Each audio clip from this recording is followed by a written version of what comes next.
അവജാനന്തി മാം മൂഢാഹ മൂഢാഹ അവജാനന്തി. അവരെന്നെ പരിഹസിക്കുന്നു, അവഹേളിക്കുന്നു, അപമാനിക്കുന്നു.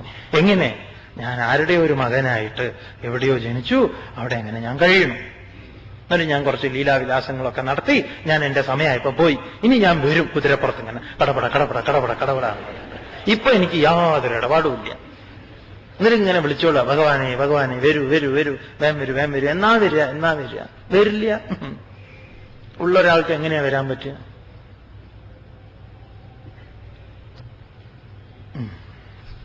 തുടർന്ന് മോഘാശാമോഘകർമാണഃ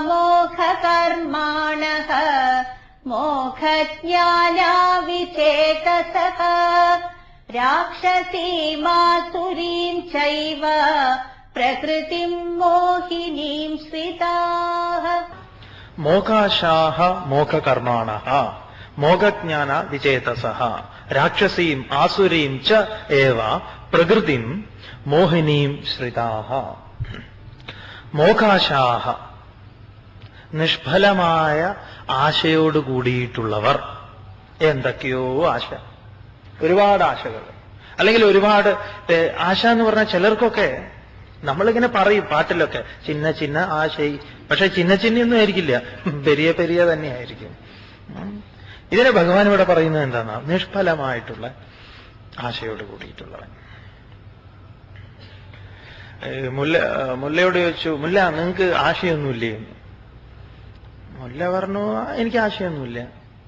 അതെന്താ ആശയില്ലാത്തത്? എന്തെങ്കിലുമൊക്കെ ആശ വേണം. ഇനി ഞാൻ അടുത്ത പ്രാവശ്യം വരുമ്പം ചോദിക്കുമ്പോൾ എന്തെങ്കിലും ഒരു ആശ ഉണ്ടായിരിക്കണം എന്ന് പറയാം. രാജാവ് പറഞ്ഞു. അങ്ങനെ ശരി. അപ്പൊ പിന്നെ കണ്ടപ്പോ മുല്ലയോട് ചോദിച്ചു, മുല്ല എന്താ ആഗ്രഹം? മുല്ല പറഞ്ഞു, ഒരു രാജാവാകണം. നിനക്കെന്താ ഭ്രാന്ത് ഉണ്ടോന്ന്? മുല്ല ചോദിച്ചു, ഭ്രാന്ത് വേണമായിരുന്നോ രാജാവാക്കാൻ? അതെനിക്കറിയില്ല.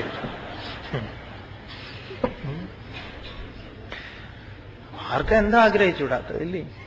അപ്പൊ മോഘാശ നിഷ്ഫലമായ ആശയോട് കൂടിയിട്ടുള്ള മോഘകർമാണ ഫലശൂന്യമായ കർമ്മം. ഇതാണ് പലരുടെ കാര്യത്തിലും.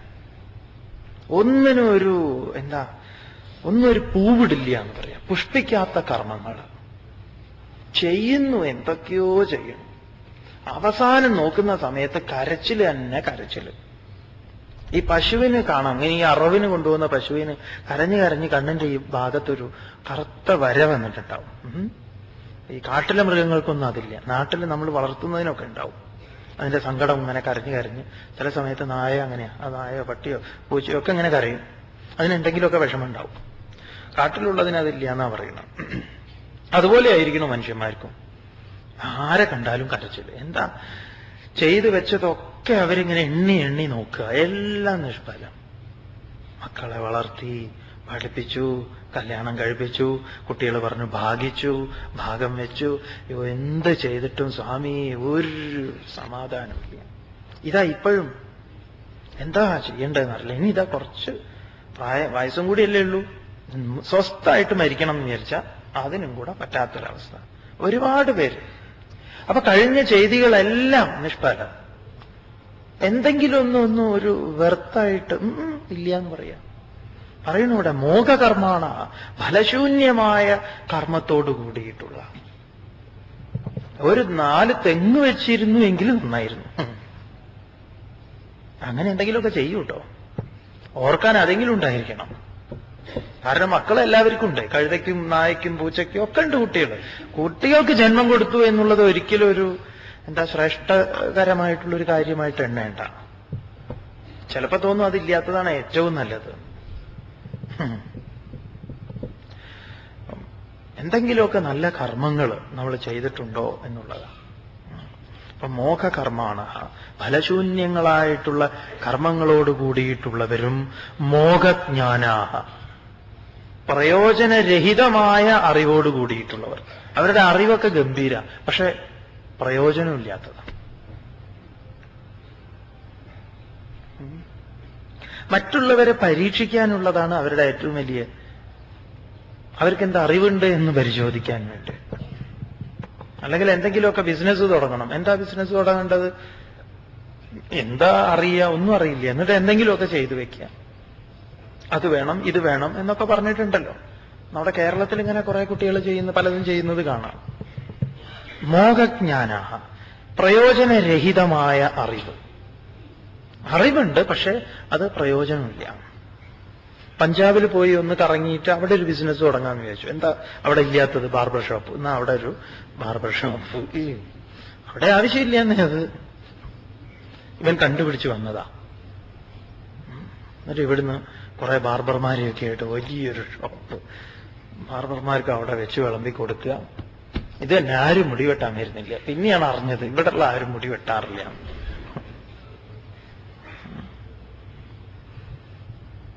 അങ്ങനെയുള്ള നിഷ്ഫലമായ അറിവുണ്ട്. നമ്മൾ അത്ഭുതപ്പെടാറ് നിയമം ചമയ്ക്കുന്ന കാര്യങ്ങളൊക്കെ പ്രവർത്തിക്കുന്ന ആളുകൾ, നമ്മുടെ ഗവൺമെന്റ് ഉദ്യോഗസ്ഥന്മാരൊക്കെ ഉണ്ടല്ലോ. അല്ലെങ്കിൽ ഒരു ഗവൺമെന്റ് ഒരു കാര്യം ചെയ്യുന്നു, അടുത്ത ഗവൺമെന്റ് വന്നത് വേണ്ടാന്ന് വയ്ക്കുന്നു അല്ലേ? വലിയൊരു പദ്ധതി എത്രയോ കോടികൾ മുൻപോട്ട് ചെലവായിട്ടുണ്ടാവും. എന്നിട്ട് അത് ഇങ്ങനെ നിഷ്ഫലമായ അറിവുകൾ, നിഷ്ഫലമായ കർമ്മങ്ങൾ. വിജേതസഹ എന്ന് പറഞ്ഞാൽ വിപരീത ബുദ്ധികൾ. മോഹിനീം രാക്ഷസീം, മോഹിപ്പിക്കുന്നതും രാക്ഷസീം ഹിംസാമയമായിട്ടുള്ള തമോ ഗുണപ്രധാനമായിട്ടുള്ള ആസുരീം ആസുരീം എന്ന് പറഞ്ഞാൽ കാമാതിപൂർണമായ ആസുരികമായ ഇന്ദ്രിയങ്ങളെ രസം പിടിപ്പിക്കുന്ന പ്രകൃതിം ഏവ ശ്രിതാഹ, പ്രകൃതിയെ തന്നെ ആശ്രയിക്കുന്നു. നമ്മള് ഈ അടുത്ത് കേട്ടിട്ടുള്ള ഒരു തമാശയല്ല, ഇതൊരു സത്യമാണ്. ഏതോ ചില സീരിയലുകൾ, നമ്മളിതെല്ലാം സീരിയൽ നിരന്തരം വിടാതെ കാണും എന്നല്ല, അല്ലാതെ പലതും നമ്മളിങ്ങനെ അതിനെക്കുറിച്ചുള്ള വിവരങ്ങളൊക്കെ കിട്ടും. അതിന്റെ പിറകിൽ പ്രവർത്തിക്കുന്നവരും അതിലെ തമാശകളും ഒക്കെ. അപ്പൊ ഏത് സീരിയലാണ് ഏറ്റവും കൂടുതൽ ആളുകൾ കാണുന്നത്, അതിനനുസരിച്ചാണ് പരസ്യം പോയിക്കൊണ്ടിരിക്കുക. നിങ്ങളിതൊക്കെ ശ്രദ്ധിക്കുന്നുണ്ടാവും എന്ന് വിചാരിക്കുന്നു. പക്ഷെ നിങ്ങൾ എപ്പോഴും വിചാരിക്കുമോ എന്തൊരു പരസ്യമാണിത് അല്ലേ? പക്ഷെ നിങ്ങളത് കൂടുതൽ കാണുന്നതുകൊണ്ടാണ് അതിൽ പരസ്യം ഇങ്ങനെ വന്നുകൊണ്ടിരിക്കുന്നത്. അപ്പൊ ചില സീരിയലുകൾ, ഇപ്പൊ ഇത് ഏതൊക്കെ സീരിയൽ കാണുന്നു അതിന് അവർക്ക് പല റേറ്റിംഗ് എന്നൊക്കെ പറയും അവരുടെ ഭാഷയിൽ.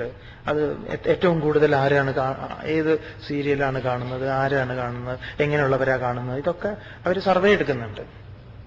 അപ്പോ ഒരു സീരിയൽ ഇങ്ങനെ പൊളിഞ്ഞു വരുന്നു, അതിങ്ങനെ വീഴാൻ പോകുന്നു എന്നറിയുമ്പം അതിന്റെ ആളുകൾ പറയാണ് ദേ കഥ മാറ്റിക്കോളാൻ.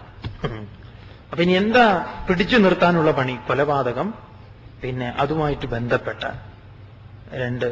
വേറെ എന്തെങ്കിലുമൊക്കെ അതിൽ ആഡ് ചെയ്യാൻ ശ്രമം നടത്തും. എന്നാൽ അതിനെ ഒന്ന് പിടിച്ചു നിൽക്കാൻ പറ്റുന്ന. അപ്പൊ ആസുരീം ഭാവം, ആസുരികമായിട്ടുള്ള ഭാവത്തെ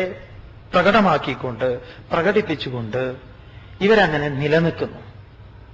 മനസ്സിലാവുന്നുണ്ടോ സ്വാമി പറയുന്നത്? അതാണ് കൂടുതൽ പേർക്കും വേണ്ടത്. അപ്പൊ അതുകൊണ്ട് എന്ത് ചെയ്യും അവര്? അത്തരത്തിലുള്ള ഓരോന്നിനെ അതിലേക്ക് ചേർത്ത് നമുക്ക് തരക്കേടില്ല, ഇപ്പൊ തരക്കേടില്ല എന്ന് പറയാം.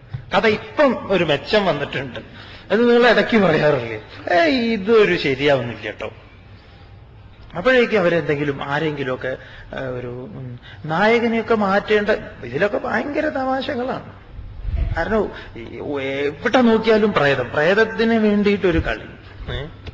അപ്പൊ പ്രേതത്തിന്റെ ഇത് പിന്നെ ഈ ചില നായകന്മാർ എന്ത് ചെയ്യുന്നറിയോ? കൂടുതൽ കാശ് കിട്ടിയാൽ വേറെ ഒന്നിലേക്ക് പോയി കളയും. പിന്നെ ഇവർ വിദേശയാത്രയൊക്കെ നടത്തും. ആ സമയത്ത് ഇത് സീരിയൽ മുന്നോട്ട് പോകണ്ടേ? അപ്പൊ എന്ത് ചെയ്യും? ഈ നായകൻ ഒരു ആക്സിഡന്റ് ആക്കി പിന്നെ ഒരു പ്ലാസ്റ്റിക് സർജറി ഒക്കെ ചെയ്ത് വേറൊരുത്തിനെ കൊണ്ടുവരും. ഇത് മുന്നോട്ട് കൊണ്ടുപോകണല്ലോ. എന്ത് സംഭവിച്ചാലും എങ്ങനെ വേണമെങ്കിലും കഥ എഴുതാൻ പറ്റിയ ആളുകളുണ്ട്. ഒരു വിഷയമേ അല്ല. അപ്പൊ മോഹിനിയും രാക്ഷസീം ആസുരീം പ്രകൃതിം ഏവ ശ്രിതാഹ, ആ പ്രകൃതിയെ തന്നെ ആശ്രയിക്കുന്നു. നാം ആശ്രയിക്കുന്ന പ്രകൃതി, നമ്മുടെ എന്റർടൈൻമെന്റ്സ് എന്താണെന്ന് ചോദിക്കാം. നമ്മൾ ആശ്രയിക്കുന്നത് അതാണ്. നമ്മൾ ആശ്രയിക്കുന്നത് ഏതിനെയാണ്? ഈ കടൽ തീരത്തൊന്നും എന്താ തിരക്കില്ലാത്തത്? അത്ര തിരക്കൊന്നും ഉണ്ടാവില്ല. അല്ലെങ്കിൽ കടൽ തീരത്തോടനുബന്ധിച്ച് അവിടെ അതിന്റെ സമീപത്ത് വേറെ എന്തെങ്കിലുമൊക്കെ വേണം, എന്നാൽ അന്നൊരു തിരക്കുണ്ടാവും. പക്ഷെ ആശ്രയിക്കുന്നത് വേറെ ഓരോ കാര്യങ്ങളെയൊക്കെയാണ്. ഭഗവാൻ തന്നെ പറയുന്നു. എന്താണ്? മോകാശ മോഹകർമാണ മോഹജ്ഞാന വിചേതസ മോഹിനീം രാക്ഷസീം ആസുരീം പ്രകൃതിം ഏവ ശ്രിതാഹ. അവർ അതിനെയാണ് ആശ്രയിക്കുന്നത്. അടുത്ത ശ്ലോകം ഗീതയുടെ നേർപകുതി, അതായത് 351 ശ്ലോകം. 351 701 ശ്ലോകമാണല്ലോ. നോക്കാം. മഹാത്മാനസ്തു മാം പാർത്ഥ ദൈവീം പ്രകൃതിമാശ്രിതാഃ ഭജന്ത്യനന്യമനസഃ ജ്ഞാത്വാ ഭൂതാദിമവ്യയം. ഭഗവത്ഗീതയെ നേർപകുത്തു കഴിഞ്ഞാൽ ഇതാ 351. അപ്പൊ 701 ആണെങ്കിൽ 350 എന്നൊക്കെ പറയാം. നോക്കാം. മഹാത്മാനഃ തു മാം പാർത്ഥ ദേവീം പ്രകൃതിം ആശ്രിതാഃ ഭജന്തി അനന്യമനസഃ ജ്ഞാത്വാ ഭൂതാദിം അവ്യയം. ഹേ അർജുന, പാർത്ഥ, മഹാത്മാനഃ തു, മഹാത്മാക്കളാകട്ടെ. ആരാണ് മഹാത്മാക്കള്? ഈ മഹാത്മാക്കൾ എന്ന് കേൾക്കുമ്പോൾ നിങ്ങൾ പെട്ടെന്ന് ഗാന്ധിജി മാത്രം എന്ന് വിചാരിക്കരുത്. അയ്യോ, അങ്ങനെയുള്ള ആളുകൾ നമ്മൾ ഒരിക്കലും മഹാത്മാവൊന്നുമല്ല. മഹാത്മാവിന്റെ ലക്ഷണം പറയുകയാണ്. ആരാണ് മഹാത്മാവ്? മഹാത്മാനഃ തു ദൈവീം പ്രകൃതിയും ആശ്രിതാഹ. ദൈവീം, ദൈവിമയമായ ദൈവസമ്പത്തോട് കൂടിയിട്ടുള്ള പ്രകൃതി, സ്വഭാവത്തെ ആശ്രിതാഹ, ആശ്രയിച്ചവരായിട്ട്, അതായത് പരമാത്മ സ്വഭാവം ഉള്ളവരായിട്ട്, മാം, എന്നെ. എങ്ങനെയുള്ള എന്നെ? അവ്യയം, നാശരഹിതമായ, ഭൂതാദിം, ഭൂതങ്ങൾക്ക് കാരണമായിട്ടുള്ള, ഭൂതാദിം എല്ലാ ഭൂതങ്ങൾക്കും കാരണമായിട്ടുള്ള എന്നെ, ഭൂതാദിം ജ്ഞാത്വ, അറിഞ്ഞിട്ട്. അവരെന്നെ അറിയുന്നു. എങ്ങനെ അറിയുന്നു? ഈ ഭൂതങ്ങൾക്ക് മുഴുവൻ ഞാനാണ് കാരണം. എന്റെ കൈകളിലാണ് അത് ഇരിക്കുന്നത് എന്ന് പറയാം. ഞാനാണ് അതിന് ഉണ്മ കൊടുക്കുന്നത്, ഞാനാണ് അതിന് ഇല്ലായ്മ കൊടുക്കുന്നത് എന്നറിഞ്ഞിട്ട്. ഒരിക്കലും ഒരു ജ്യോത്സ്യരെ പറ്റിക്കാനല്ല, പരീക്ഷിക്കാൻ ഒരു ചെറുപ്പക്കാരൻ ചെല്ലുന്നുണ്ടല്ലോ. ജ്യോത്സ്യരെ അടുത്ത് ചെന്ന് ചോദിക്കില്ലേ? ജ്യോത്സ്യരോട് ചോദിക്കും, എന്റെ കയ്യിൽ ഒരു പ്രാണിയുണ്ട്, അതിന് ജീവനുണ്ടോ ജീവനില്ലേ എന്ന്. ജ്യോത്സ്യര് ജീവനുണ്ട് എന്ന് പറഞ്ഞാൽ ഇവൻ എന്ത് ചെയ്യും? ഒറ്റ ഞെക്കി ഞെക്കും.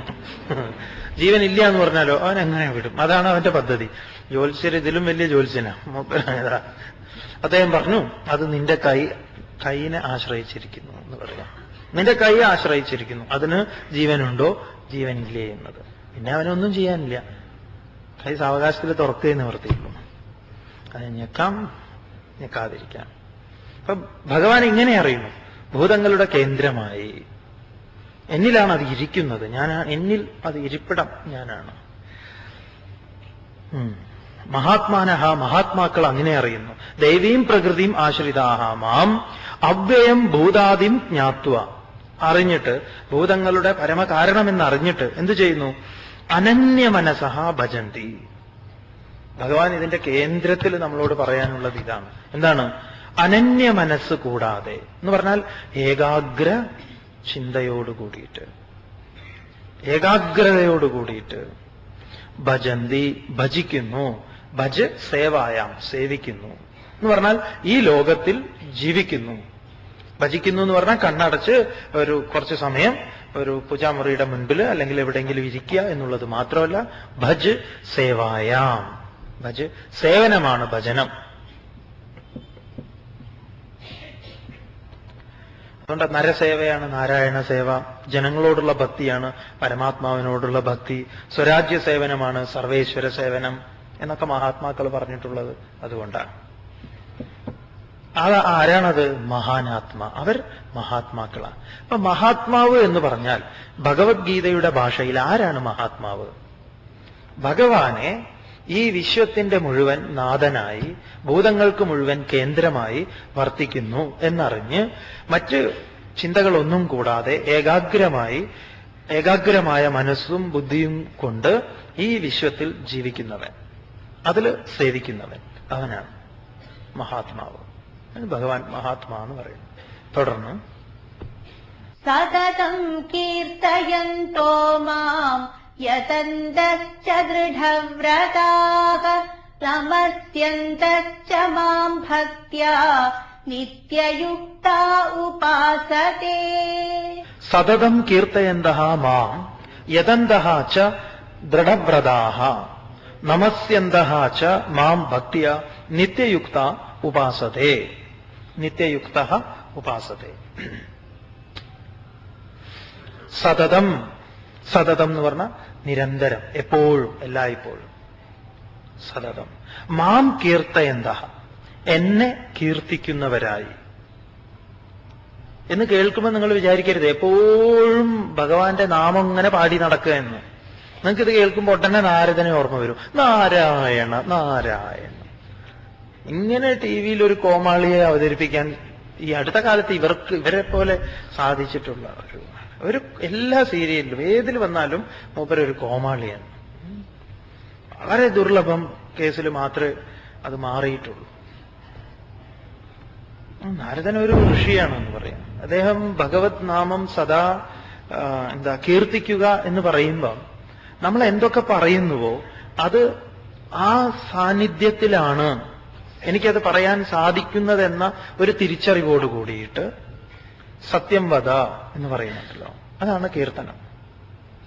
അല്ലാതെ ഏതു നേരം നിങ്ങൾ ഭഗവാന്റെ സ്തുതി പുകഴ്ത്തേണ്ടെന്ന് ആവശ്യമില്ല. അതുകൊണ്ടാണ് ഭഗവാൻ അക്ഷരാണാം അകാരോസ്മി എന്ന് ഗീതയിൽ വരാൻ പോകുന്നുണ്ട് അടുത്ത അധ്യായത്തിൽ. അക്ഷരങ്ങളിൽ ഞാൻ അകാരമാണ്. ജാഗ്രതയോടുകൂടി നിലകൊള്ളുക. സംസാരിക്കുന്നത് വളരെ ജാഗ്രതയോടുകൂടിയാണെങ്കിൽ അത് ഭഗവത് കീർത്തനമാണ്. വില്ല് കുലയ്ക്കുന്നത് കണ്ടു. വില്ല് കുലയ്ക്കുന്നതിന്റെ താല്പര്യം എന്താണ്? ഇതാണ്. വില്ല് കുലയ്ക്കലിൽ എന്താ സംഭവിക്കുന്നതെന്ന് അറിയോ? വലിയ ഗംഭീരമായിട്ടുള്ള സംഭവമാണ്. വില്ല് കുലയ്ക്കല് മുകളിലെ ഭാഗം താഴേക്കും താഴെയുള്ള ഭാഗം മുകളിലേക്കും. അത് സാധനയുടെ ഏറ്റവും വലിയൊരു ഒരു ആയിത്തീരേണ്ടതാണ്. നമ്മളും വില്ല് കുലയ്ക്കേണ്ടവരാ. അതുകൊണ്ടാണ് പ്രണവോധനു ശരോഹി ആത്മാ. അവിടെ വില്ല് കുലയ്ക്കാൻ പറയുന്നുണ്ട്. ആയമ്യ തദ്ഭാവ ഗതേന ചേതസ എന്നൊക്കെ പറയുന്നുണ്ട് ഉപനിഷത്തിൽ. അപ്പൊ വില്ല് കുലയ്ക്കുമ്പം മുകൾ ഭാഗം താഴേക്കും അടിഭാഗം മുകളിലേക്കും വരുന്നു. അതായത് അഹങ്കാരത്തിന്റെ നാശവും അഹംഭാവത്തിന്റെ ഉദ്ധാരണവും. അതായത് കൂടുതലുള്ളിടത്തുനിന്ന് കുറവുള്ളിടത്തേക്കും കുറവുള്ളിടത്തുനിന്ന് ഒരു സാമ്യാവസ്ഥയെ പ്രാപിക്കുക. ഇതിനാണ് നമസ്കാരം എന്ന് പറയുക. നമസ്കാരത്തിൽ ഈ അഹംഭാവത്തിന്റെ താഴലാണ്. എന്നിട്ടോ അഹങ്കാരത്തിന്റെ താഴലും അഹംഭാവത്തിന്റെ ഉദ്ധാരണവും ഉയർച്ചയും. അതുകൊണ്ട് നമസ്യന്തഃ, നമസ്കരിക്കുന്നവരായിട്ട് മാം ഭക്തിയ, എന്നെ ഭക്തിയോടുകൂടി ഉപാസിക്കുന്നു അവർ. അവരെന്നെ ഉപാസിക്കുന്നു എങ്ങനെ? അങ്ങേയറ്റം ശ്രദ്ധയോടുകൂടി ഭക്തിയോടുകൂടിയിട്ട് എന്ന് പറയും. അല്ലാതെ വെറുതെ ഈ നമ്മൾ ഈ കുട്ടികൾക്കൊക്കെ പറഞ്ഞു കൊടുക്കുന്നതെല്ലാം സ്വാമി കഴിഞ്ഞ ദിവസമൊക്കെ പറഞ്ഞല്ലോ, അതുപോലെയൊക്കെയാണ്. നമ്മളുടെ വിചാരം കുട്ടികളെ നന്നാക്കാൻ നമ്മുടെ കഷ്ടപ്പാട് പറഞ്ഞാൽ നന്നാവുന്ന. ഇതൊക്കെയാണ് നമ്മൾ കൈമാറ്റം ചെയ്യേണ്ടത്. ഒരച്ഛന് മകന് പറഞ്ഞു കൊടുക്കാൻ പറ്റുന്നത് അല്ലെങ്കിൽ അമ്മയ്ക്ക് പറഞ്ഞു കൊടുക്കാൻ പറ്റുന്നതൊക്കെ ഇതൊക്കെയാണ്. ഇത്തരത്തിലുള്ള ആശയങ്ങളാണ്. അല്ലാതെ അച്ഛൻ വിളിച്ചിട്ട് പറയാം, മോനെ അറിയോ നിനക്ക് ഞാൻ പണ്ടേ ഞാനൊരു പലചരക്ക് കടയിൽ ജോലി ചെയ്തിട്ടുണ്ട്. പലചരക്ക് കടയിൽ ജോലി. അന്ന് എത്രയാ അച്ഛന് ശമ്പളം എന്നറിയോ? 75 രൂപ. അച്ഛൻ രാവിലെ 6 മണിക്ക് പോകും കടയിൽ. എന്നിട്ട് ഈ സാധനങ്ങൾ ഇന്നത്തെ പോലെയൊന്നുമല്ല കൂട്ടാ, എല്ലാം കവറിലിട്ട് കൊടുക്കുകയല്ലേ ഇന്ന്. അങ്ങനെയല്ല. അന്ന് ഈ പത്രം ഉണ്ടല്ലോ, പത്രമൊക്കെ എടുത്ത് അതിനെ പശ വേവിച്ച്, ആ പശ ഉണ്ടാക്കുന്നതൊക്കെ അച്ഛൻ പറഞ്ഞു, വെള്ളം ചൂടാക്കി അതിൽ ഈ മാവ് ഇട്ട് ഇളക്കി ഉറുമ്പ് കടിക്കാതിരിക്കാൻ അതിൽ കുരിശ് ചേർത്തു, അങ്ങനെ എന്തോ ചേർത്തു, അങ്ങനെയാക്കി ഇങ്ങനെയാക്കി അതിങ്ങനെ ഒഴിവ് സമയത്ത് അതൊട്ടിക്കണം. എന്നിട്ട് ഈ വരുന്നവർക്ക് ഇത് പഞ്ചസാര എന്ന് പറഞ്ഞാൽ ഒരു നുള്ളു പഞ്ചസാര പുറത്തു പോയാൽ അടി കിട്ടും. 75 രൂപ അച്ഛന്റെ ഏറ്റവും വലിയ ശമ്പളമായിരുന്നു. അങ്ങനെ അറിയോ നിങ്ങൾക്ക്, അച്ഛൻ അവസാനം ആ കട സ്വന്തമാക്കി. അങ്ങനെ അവിടെ നിന്ന് അപ്പൊ നമ്മുടെ ചെറിയവൻ അച്ഛ അതിപ്പോ സാധിക്കൂല അച്ഛ. അതെന്താ? ഇപ്പൊ എല്ലാം കമ്പ്യൂട്ടറാ, കണക്ക് അപ്പം കറക്റ്റാക്കി കൊടുക്കും.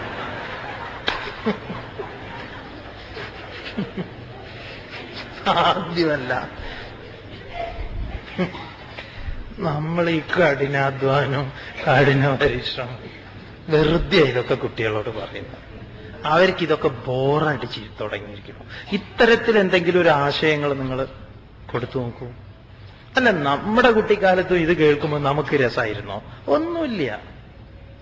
കഷ്ടപ്പാടും കഠിനാധ്വാനം എന്നൊക്കെ പറയും. പിന്നെ ഒരു പർവ്വതം കയറിയ കാര്യമൊക്കെ പറയുകയാണെങ്കിൽ പിന്നെയും കുറച്ചൊരു ഇത് വെറുതെ കുറെയൊക്കെ ഇല്ലാത്തതാണെന്ന് അവർക്കറിയാം.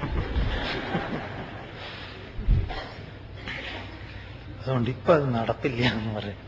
എല്ലാം കമ്പ്യൂട്ടറൈസ്ഡ്, കൃത്യം കണക്ക്. ശരി, ഇന്നേക്ക് ഇത്ര മതി.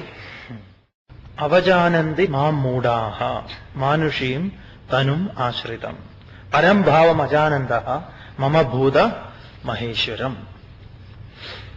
ഭഗവാന്റെ പരംഭാവത്തെ ആളുകൾ അറിയുന്നില്ല. ഇത് ഭഗവാൻ പലപ്പോഴായിട്ട് പറയുന്നതാണ്. നമുക്ക് ഭഗവാന്റെ പരംഭാവം അറിയേണ്ടതുണ്ട് എന്ന് പറയും. ഈ 9-ാം അധ്യായം രാജവിദ്യ, രാജഗുഹ്യ യോഗം, വിദ്യകളിൽ വെച്ച് പരമമായ വിദ്യ, അതുപോലെ രഹസ്യങ്ങളിൽ പരമമായ രഹസ്യം എന്നൊക്കെ പറഞ്ഞല്ലോ. ഇതൊക്കെയാണ് രഹസ്യം. ഭഗവാന്റെ പരംഭാവം അറിയാതെ ഭഗവാൻ ഏതെങ്കിലും ഒരു പ്രകാരത്തിൽ അറിയാം. എന്നിട്ട് നമ്മളിങ്ങനെ കടന്ന് വട്ടം കറങ്ങുന്നു എന്ന് പറയാം. മോഘാശ മോഘ കർമാണ. ഇവിടുന്ന് മുതൽ ഒന്ന് മനസ്സിലായില്ല എന്ന് പറഞ്ഞു ഇന്നലെ 1-2 പേര്. അതുകൊണ്ട് സ്വാമി ഇവിടുന്ന് മുതൽ എടുക്കാം. 12-ാമത്തെ ശ്ലോകം. മോഘാശ മോഘ കർമാണ മോഘജ്ഞാന വിജേതസഃ രാക്ഷസീം ആസുരീം ച ഏവ പ്രകൃതിം മോഹിനീം ശ്രിതാഃ. മോഘാശ, മോഘാശ എന്ന് പറഞ്ഞാൽ നിഷ്ഫലമായ ആശയോട് കൂടിയിട്ടുള്ള, അതുപോലെ മോഘകർമാണ നിഷ്ഫലമായ കർമ്മം, മോഘജ്ഞാനാഹ പ്രയോജനരഹിതമായിട്ടുള്ള അറിവ്. ഇതാണ് മനസ്സിലായിട്ടില്ല എന്ന് പറഞ്ഞത്. 1-2 ആളുകൾ പറഞ്ഞു ഇത് എങ്ങനെയാണ് കർമ്മം നിഷ്ഫലമാവുന്നത്, അല്ലെങ്കിൽ എങ്ങനെയാണ് അറിവ് നിഷ്ഫലമാകുന്നത്, എങ്ങനെയാണ് മോഹം നിഷ്ഫലമാകുന്നത്. അതുപോലെ സ്വാമി ചിലതിനൊക്കെ നല്ല ഉദാഹരണങ്ങൾ പറയാറുണ്ട്, തമാശ പറയാറുണ്ട്, കഥ പറയാറുണ്ട്. അപ്പം അങ്ങനെയൊക്കെ പറയുമ്പോഴാണ് മനസ്സിലാവുന്നത് ഇതൊന്നും പറഞ്ഞില്ലല്ലോ എന്നൊക്കെ പറഞ്ഞു. ഒരു ചെറുപ്പക്കാരൻ പറയായിരുന്നു. അപ്പൊ നമുക്ക് തോന്നി ചെറുപ്പക്കാരന്റെ ഉദാഹരണം തന്നെ പറയാം ഈ കാര്യത്തിൽ. ഉദാഹരണങ്ങളാണ്. അപ്പൊ അതിനതിൻ്റെതായിട്ടുള്ള പരിമിതികളും അല്ലെങ്കിൽ അതൊക്കെ ഉണ്ടാവും.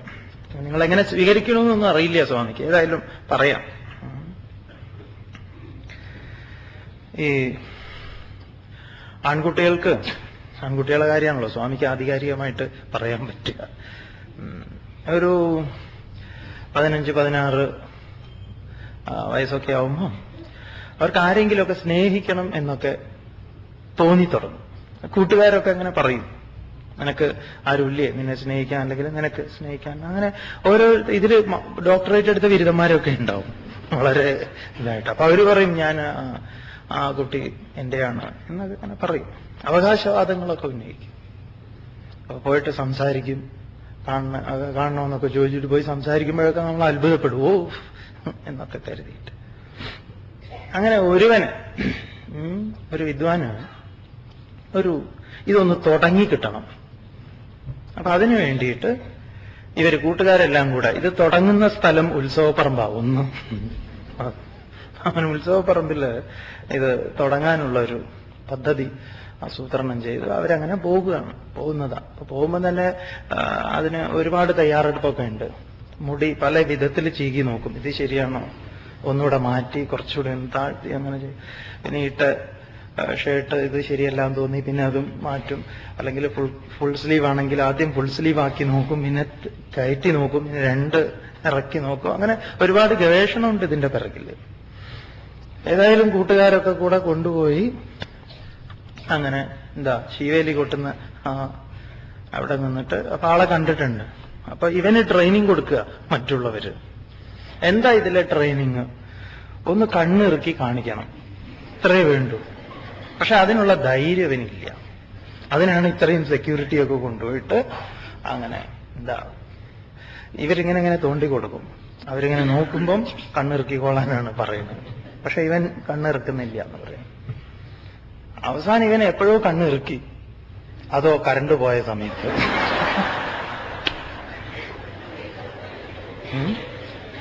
കറണ്ട് വന്നപ്പം ഇവരിവനെ നോക്കുകയാണ്. അപ്പോഴേക്കും കുട്ടി പോയി. പക്ഷെ അവൻ അപ്പോഴും അങ്ങനെ. മോകാശ മോകകർമാണ എല്ലാം നിഷ്ഫലം. ഇരുട്ടത്ത് കണ്ണിറുക്കിയതുകൊണ്ട് എന്ത് കാര്യം? ഇതുപോലെ കർമ്മങ്ങള്, ശ്ലോകം മനസ്സിലായി എന്ന് വിചാരിക്കണം.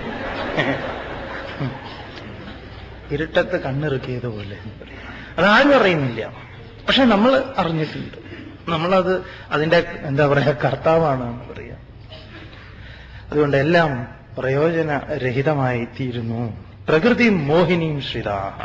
പ്രകൃതിയെ ഈ ആസുരീം പ്രകൃതിയും ആസുരികമായ പ്രകൃതിയെ അവരാശ്രയിച്ചിരിക്കുന്നു എന്ന് പറഞ്ഞാൽ അജ്ഞാനം തന്നെയാണ് അവർ ആശ്രയിച്ചിരിക്കുന്നത്. അജ്ഞാനത്തെ ആശ്രയിച്ച് എന്തെങ്കിലും ചെയ്യുന്നുവെങ്കിൽ അതിൽ ഒരു വിധത്തിലുള്ള പ്രയോജനവും അതിൽ നിന്ന് കിട്ടാനില്ല. 13ാമത്തെ ശ്ലോകം ചൊല്ലിക്കോളും. നോക്കാം. മഹാത്മാനസ്തു മാം പാർത്ഥ ദൈവീം പ്രകൃതിമാശ്രിതാഃ ഭജന്ത്യനന്യമനസഃ ജ്ഞാത്വാ ഭൂതാദിമവ്യയം. മഹാത്മാനഃ തു മാം പാർത്ഥ ദൈവീം പ്രകൃതിം ആശ്രിതാഃ ഭജന്തി അനന്യമനസഃ ജ്ഞാത്വാ ഭൂതാദിം അവ്യയം. അല്ലയോ അർജുന, ഹേ പാർത്ഥ, മഹാത്മാനഃ തു മഹാത്മാക്കളാകട്ടെ. മഹാത്മാവിന്റെ ലക്ഷണമാണ് ഇവിടെ പറയുന്നത്. ആരാണ് മഹാത്മാവ്? മഹാത്മാക്കളാകട്ടെ ദൈവീം പ്രകൃതിം ആശ്രിതാഃ. ദൈവീം ഭഗവാന്റെ പ്രകാശസ്വരൂപമാർന്ന ഈശ്വര സംബന്ധിയായ ഈ പ്രകൃതി സ്വഭാവത്തെ ആശ്രിതാഹ ആശ്രയിച്ചവരായിട്ട് എന്തു ചെയ്യുന്നു? മാം എന്നെ അവ്യയം ഭൂതാദിം ജ്ഞാത്വ ഞാൻ അവ്യയനാണെന്ന് അറിഞ്ഞിട്ട്. ആരുടെ? ഭൂതങ്ങളുടെ. ഭൂതാദിം ഭൂതത്തിന്റെ ഉദ്ഭവത്തിനും അതിന്റെ വിലയനത്തിനും അതിന്റെ നിലനിൽപ്പിനും എല്ലാം കാരണമായി വർത്തിക്കുന്നവൻ ഞാനാണെന്നറിഞ്ഞിട്ട് ജ്ഞാത്വ അനന്യമനസഃ ഭജന്തി അവർ മറ്റ് ചിന്തകളൊന്നും കൂടാതെ അവരെന്നെ ഭജിക്കുന്നു എന്ന് പറഞ്ഞാൽ ഏകാഗ്ര ചിന്തയോടുകൂടിയിട്ട് അവരെന്നെ ഭജിക്കുന്നു. ഇതാണ് മഹാത്മാവിന്റെ ലക്ഷണം. ഇതുവരെയാണ് നമ്മൾ പറഞ്ഞു നിർത്തിയത്. ഇതിനെ കൂടുതൽ വിശദീകരിക്കണം എന്ന് തോന്നുന്നില്ല. കാരണം ഈശ്വരന്റെ അവ്യയമായ, ഈശ്വരൻ എന്ന് പറഞ്ഞാൽ വ്യയമില്ലാത്തതാണ്. ഇവിടെ നിങ്ങൾ ശ്രദ്ധിച്ച് മനസ്സിലാക്കുക. ഈശ്വരന്റെ പേരിൽ ആരെങ്കിലും, വീണ്ടും സ്വാമി പറയട്ടെ, ഈശ്വരന്റെ പേരിൽ ആരെങ്കിലും വല്ല കാർട്ടൂൺ വരയ്ക്കുകയെ വല്ല എന്തെങ്കിലും പറയുകയെ പ്രവർത്തിക്കുകയെ ഒക്കെ ചെയ്തു കഴിഞ്ഞാൽ നിങ്ങൾ ഒരു പ്രകാരത്തിലും വിഷമിക്കേണ്ടതില്ല. ഒരു സമയത്ത് സ്വാമി ഇത് നിങ്ങളുടെ ശ്രദ്ധയ്ക്ക് വേണ്ടി പറയുന്ന, കുറെ വർഷങ്ങൾക്ക് മുൻപ് കോട്ടയത്ത് ഒരു ജ്ഞാനയജ്ഞം നടക്കുന്ന സമയത്ത് അവിടുന്ന് സ്വാമിയോട് പറഞ്ഞു, അത് ഈ ചില മതസ്ഥര് വന്നിട്ട് ഈ മതം മാറ്റത്തിനൊക്കെ വേണ്ടി പ്രേരിപ്പിക്കുന്നു. ആ സമയത്ത് അവരുടെ ദേവന്റെ പടമൊക്കെ തന്നിട്ട് ഞങ്ങളെ അങ്ങനെ ചെയ്യണു, ഇങ്ങനെ പ്രലോഭിപ്പിക്കുന്നു. അപ്പൊ എനിക്ക് തോന്നുന്നത് ആ ചിത്രം കീറി വലിച്ചെറിയണം എന്ന് തോന്നുന്നുണ്ട്. പക്ഷെ എനിക്ക് എന്തോ മനസ്സ് വരുന്നില്ല. എന്താ ചെയ്യാം? നമ്മൾ ചോദിച്ചു, അമ്മയ്ക്ക് എന്താ ഫോട്ടോ കീറാനുള്ള ഇതാണോ വേണ്ടത്? അങ്ങനെയാണെങ്കിൽ ആദ്യം അമ്മ കൃഷ്ണന്റെ ഫോട്ടോ കീറി പഠിക്കണം. അതെ, നമ്മുടെ ദേവന്മാരെന്ന് പറയുന്ന കലണ്ടറിലൊക്കെ ഉണ്ടല്ലോ, അതൊക്കെ കീറി പഠിക്കുക. എന്നാൽ മറ്റതും കീറി പഠിക്കാൻ അനായാസേന കീറാൻ സാധിക്കും എന്ന് പറയാം. അപ്പൊ എവിടെയെങ്കിലും എന്തെങ്കിലും കേട്ട് കഴിഞ്ഞാൽ നമ്മളോട് ആളുകൾ പറയാറുണ്ട്, സ്വാമിജി വിദേശത്തേക്കൊക്കെ പോകുമ്പോൾ, പ്രത്യേകിച്ച് മിഡിൽ ഈസ്റ്റിലേക്ക്, ഗൾഫ് കൺട്രികളിലൊക്കെ പല സ്ഥലങ്ങളിലും, ചിലയിടത്തൊന്നും അത്ര എന്താ പറയുക വിഷമമൊന്നുമില്ല, എന്നാലും ചിലയിടത്തേക്കൊക്കെ നമ്മുടെ ബാഗൊക്കെ പരിശോധിക്കും. ബാഗിൽ വല്ല കൃഷ്ണന്റെ വിഗ്രഹമോ അല്ലെങ്കിൽ അങ്ങനെ എന്തെങ്കിലുമൊക്കെ ഉണ്ടെങ്കിൽ അവർ ഉടച്ചിട്ട് അവിടെ അവരുടെ എന്താ പറയുക കസ്റ്റംസ് ചെക്ക് പോസ്റ്റിൽ അവിടെ ഈ വേസ്റ്റ് ഇടുന്ന കൊട്ടയുണ്ട്, അതിലേക്ക് ഒരൊറ്റ പൊട്ടിക്കല നിങ്ങളുടെ കൃഷ്ണനെ എന്താ പൊട്ടിച്ചിട്ട് അതിൻ്റെ ഉള്ളിലേക്ക് അങ്ങോട്ട് ഇട്ടും. ഇതിന് സാക്ഷ്യം വഹിച്ചിട്ടുള്ള എത്ര പേര് ഇതിലുണ്ട് എന്നറിയില്ല. ആ സമയത്തൊക്കെ ഏതായാലും നമ്മളെ അങ്ങോട്ടേക്ക് ഇന്നാ ശരി എന്റെ കൃഷ്ണനെ കൊട്ടയിലിടുകയാണെങ്കിൽ നിങ്ങളുടെ രാജ്യത്തേക്ക് ഞാനില്ല എന്ന് പറഞ്ഞ് തിരിച്ചു പോരൊന്നുമില്ല. എന്നാ ശരി, ഇവന്മാരെ മനസ്സിൽ ശപിച്ചുകൊണ്ട് നമുക്ക് നമ്മുടെ ജോലിയും മറ്റു സൗകര്യങ്ങളൊക്കെയാണല്ലോ ആവശ്യം. കൃഷ്ണൻ കൊട്ടയിലെങ്കിലും കൊട്ടയില്ല, അവിടെ ഇരിക്കട്ടെ. അതെ, നമ്മൾ അകത്തേക്ക് പോകുന്നു എന്ന് പറയാം. അതായത് അവിടെ അകത്തേക്ക് പോകാനുള്ള ശക്തി ആ ജഗതീശ്വരൻ തരുന്നതാണ്. അപ്പൊ നിങ്ങളുടെ ഏതെങ്കിലും ഒരു സംഗതിയിൽ നിങ്ങൾ അങ്ങനെ ഈശ്വരനെ കരുതരുത്. അതാണ് ഭഗവാൻ ഇവിടെ പറയുന്നതിന്റെ ആശയം. അപ്പൊ ആരെങ്കിലും നിങ്ങളുടെ വിഗ്രഹത്തെ ഏതെങ്കിലും പ്രകാരത്തിൽ അധിക്ഷേപിച്ചുവെങ്കിൽ, അങ്ങനെ എന്തെങ്കിലുമൊക്കെ ചെയ്തുവെങ്കിൽ അതിൽ നാം മുറിപ്പെടേണ്ട ആവശ്യമില്ല. മുറിപ്പെടാൻ പറ്റുന്നതല്ല ഞാൻ. അതുകൊണ്ട് ഭഗവാൻ ഇവിടെ പ്രയോഗിച്ചിട്ടുള്ള ഒരു വാക്ക് ഓർമ്മ വേണം: അവ്യയം. അവ്യയം. ഈ അവ്യയം എന്നത് ഒരിക്കലും ച്യുതിയില്ലാത്ത, വ്യയമില്ലാത്ത, സാമൂഹിക ദ്രോഹികൾക്ക് കയ്യേറ്റം ചെയ്യാൻ പറ്റാത്തത്. അവരാണല്ലോ ഇതൊക്കെ ചെയ്യുന്നത്. ഈ അടുത്ത് തിരുവനന്തപുരത്ത് പന്മന ആശ്രമത്തിൽ ഒരു സരസ്വതിയുടെ കൈ അടിച്ചു പൊട്ടിച്ചു എന്നാ. അപ്പൊ ചിലര് സംരക്ഷകരായിട്ട് ചെന്നു, ഞങ്ങളുണ്ട്. അപ്പൊ സ്വാമി പറഞ്ഞു, ഇവിടെ ആരും വരണ്ട, ഒരു കുഴപ്പമില്ല എന്ന് പറയുക. അത് നല്ലൊരു സ്വാമി ആയതുകൊണ്ട് അത് സാധിച്ചു.